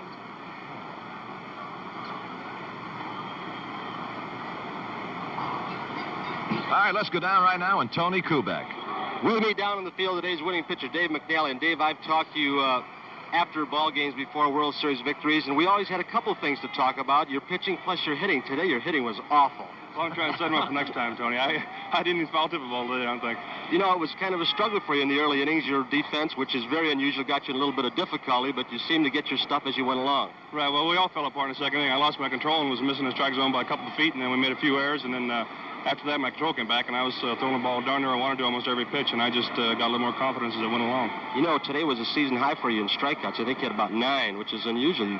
Strikeout 7 was your high previously. 9's a career for me. 9 is a career. Let me ask you this, Dave, about scouting reports. I sat in on meetings where scouting reports in World Series play all-star games.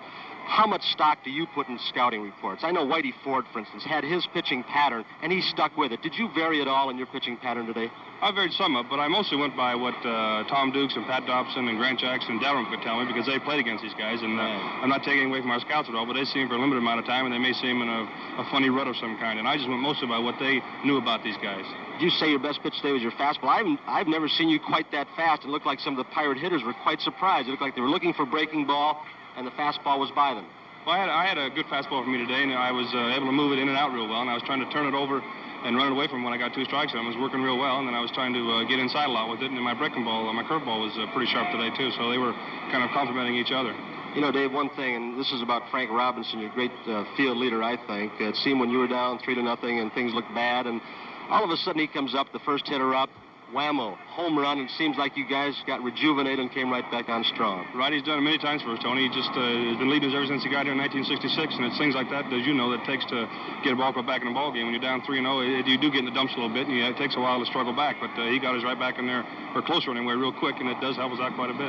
Dave, let me ask you one more quick question, and it's about this Pittsburgh Pirate team. Again, scouting reports, what you did see of them on TV, and, of course, in spring training. How would you evaluate this ball club? Would you compare it to any other team in the American League, for instance?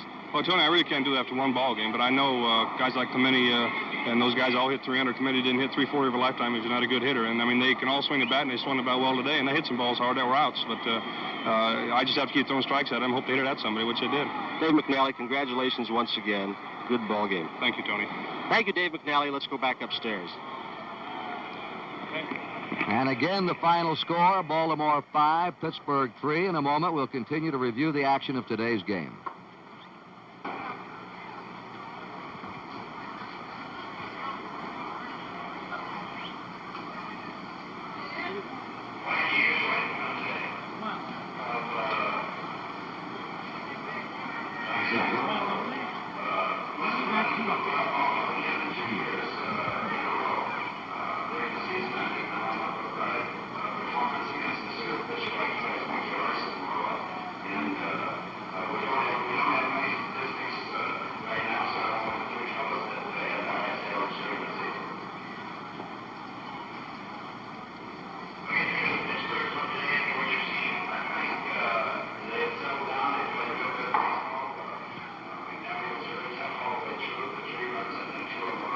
Well, this game turned around in the 3rd inning. That was the key of the game, as the Pirates came up with 3 runs in the top of the 2nd when Baltimore made 2 errors. All 3 runs were unearned. Baltimore trailing 3-0. Frank Robinson hit a home run to lead off the last of the 2nd to make it 3-1. Then, in the top of the 3rd, Clemente single and Stargell walked. Warm-up action in the Baltimore bullpen. They had McNally on the ropes. He was wild. However, he settled down, struck out Robertson, Sanguillen, got Pagan on a fly ball. They let him get away. He retired 21 out of the last 22 batters he's faced. As inning by inning, he became better during this game. McNally's complete record, 9 strikeouts, 2 walks. He didn't walk a man after the 3rd, 1 wild pitch, and he pitched a brilliant 3-hitter in this game. And the Orioles had the home run bats working today. Robinson, Redmond, a 3-run homer, and Don Buford, a home run. Doc Ellis, the starter, was the loser, followed by Moose and Miller out of the Pirate bullpen. But I definitely say that it was the 3rd inning that did it for Baltimore, with the gutty pitching of Dave McNally, Chuck. Unquestionably, Kurt, that was the turning point of the ball game. And as we said earlier this afternoon, McNally is not the kind of a pitcher who beats himself. You've got to go out there and beat him, and McNally was right on the ropes. The Pirates had him, to all intents and purposes, out of the ball game, but he muscled up and got the strikeouts to Robertson and Sanguillen, and from there on out, McNally was as good as McNally can be. And the Pirate bullpen came on and did a very good job in relief of Doc Ellis, allowing the Orioles but one run. But McNally this afternoon is, the story of the ball game defensively for Baltimore. The Orioles are supposed to be better defensively, yet they made 3 errors today. The Pirates didn't make an error. And Belanger made 2 of those, the other error made by the catcher Hendricks. So all the Pirate runs were unearned. 5-3 Baltimore. And we're going down to Tony again for a guest on the field. Tony? Thank you. With me down in the field, the home run sluggers today for the Baltimore Orioles. To my immediate left, Merv Rettenman, and Frank Robinson to his left. Merv, let me speak to you first. This guy right here has been the team leader on this ball club for I don't know how many years, and he got you back on the right track again today, didn't he? Well, that's nothing new for Frank. He always seems to come through with a big hit at the right time. He's a heck of a ball player, probably the best I've ever seen, and a heck of a gentleman, too. Let me ask you this about Doc Ellis. You said you batted against him in the minor leagues. He was a little bit different pitcher today, wasn't he? Completely different than what I expected, Tony. In the minors, I faced him, and he threw the ball extremely hard. Today, he went with the breaking ball just about all the time. He tried to move the ball down and in with sinkers and then throw all sliders away. What did you hit off him for your home run? A high slider, and I'm sure that he didn't want to throw it there. Merv, I'm going to let you go. I'm going to talk to this big guy right here for a second. Thank you. Congratulations. Frank, I don't know what to tell you. Every time I see you, you're hitting a home run or doing something great in the ball game, and this team here with Baltimore is just something else. Aside from all the ability they have, pitching-wise, defense, the power, etc., they've got something else that most teams don't have. Maybe you can explain it for us. Well, actually, Tony, it's hard to explain. I know when you say this, it might sound like it bragging or something, but this team has togetherness. What I mean by that is no one individual that tries to carry the ball club. We know what we can do and what we can't do, and we do the little things or do whatever we have to do to try to help the ball club win a ball game that day. If it's mean hitting the ball behind the run and move him up, we'll do that. Trying to hit a home run, we'll try to do that. But we know that 2 or 3 individuals are not going to carry this ball club. We don't try to carry the ball club, and we just do what we have to do and just peck along and get a run here and there. And this ball club is just great together. We know it, as I say, we're tremendous on the field together as a unit and also off the field. It's just a lot of togetherness here and a lot of good feeling on this ball club. Frank, game number 1's over. It's in your back pocket now, but you've seen this Pittsburgh Pirate team before when you were over in the National League and, of course, spring training. You know what Clemente can do. You know what Stargell can do. That's a great ball club, a great hitting team, isn't it? That's no doubt about it, Tony. We knew that coming into this series, and we still know that going into the second ball game, although we're 1 up. We're not going to let up. We're going to try to keep this ball club down and win the next one tomorrow. And we know Stargell can hit, Clemente can hit. We know Bob Robertson can hit. We know this whole ball club can hit, and they're dangerous, and we're just trying to keep them away from the big inning. As I say, hold them down, and because we know we're going to score some runs. Frank, your manager, Earl Weaver, and, of course, he's won over 300 ball games with this ball club, and everybody says, well, he's got all the material. How can we vote a manager of the year? He's got everything going for him, but I know you've got some words about that man, your manager. Well, Tony, there's no doubt about it. He has to be the overall greatest manager that I've ever played for. He gets the most out of every individual on the ball club. I don't mean the 8 or 9 players that are playing that day. I mean the 25 ball players on that ball club. He keeps them loose, keeps them free, gets them in every ball game he can get them in, and he just seems to have that winning attitude. He won't let us relax. He won't let us rest on tomorrow, yesterday's game, or whatever. He keeps us going and keeps us going, and he's just, as you say, he's a winning player, a manager. And I say this, it's easy to have the talent, but you have to keep winning with that talent. Mm-hmm. It's very easy to lose, and you're a bum. But he seems to have the talent here, sure, but he keeps winning with it. He just won't let us relax. Frank, very quickly, tomorrow's starting pitcher for the Pirates, scheduled to be Bob Johnson. What do you know about him? Well, Bob Johnson was at Kansas City last year, and he pitched 2 fine ball games against us, 1 in relief and 1 that he started. He throws real hard, those 3 quarters. He throws real hard. He has a real hard slider, and he tries to keep the ball out away from him with the slider and the fastball in. I know that he probably changed a little bit over the National League, but we look for him to pitch the same way, and we feel like if we can hit strikes, we can beat him or win the ball game tomorrow. But he throws the ball real good. Frank, thank you so much. Thank you. Frank Robinson, the acknowledged team leader of the Baltimore Orioles. Let's go back upstairs. All right, the batting stars in this game. Clemente had 2 hits, 2 of the 3 hits for the Pirates. Of course, Rettman's 3-run homer, Buford's home run and single. Frank Robinson had a home run and single. Brooks Robinson had a single. Down at the bottom of the order, Belanger a single and triple. The only men who didn't hit safely for Baltimore were Boog Powell and Dave McNally. The Orioles now have won 15 games in a row. Last year, their streak reached 17 until the Reds beat them in Game 4 of the World Series. And tomorrow's pitcher, Jim Palmer, won the opening game of the World Series last year, and he also pitched a shutout in the World Series of '66 against the Dodgers. Palmer, when he's right, Chuck, can be the most overpowering pitcher on your staff, can he? Well, I think it's been said about Jim Palmer that, he ought to win 30 games every year. I don't know whether that's a fair statement to make about the young man, but he has great potential. He has the outstanding fastball and the outstanding curveball. And when Palmer can get the curveball over, Palmer then is one of the very best pitchers in all of baseball, if he can get the curveball over. Bob Johnson was disappointing during the season, but was brilliant in the playoffs against the San Francisco Giants. And with a right-hander going for Baltimore, we'll undoubtedly see Hebner and Oliver, two excellent left-handed hitters, back in the Pirate lineup tomorrow. So again, 5-3, McNally a three-hitter, stronger as the ball game went on, and 40 times the team that's won the opening game has gone on to win the World Series. 27 times it hasn't worked out. This telecast, presented by authority of Major League Baseball, is intended solely for the private, non-commercial use of our audience. Any publication, retransmission, or other use of the pictures, descriptions, and accounts of this game without the express written consent of the Commissioner of Baseball is prohibited.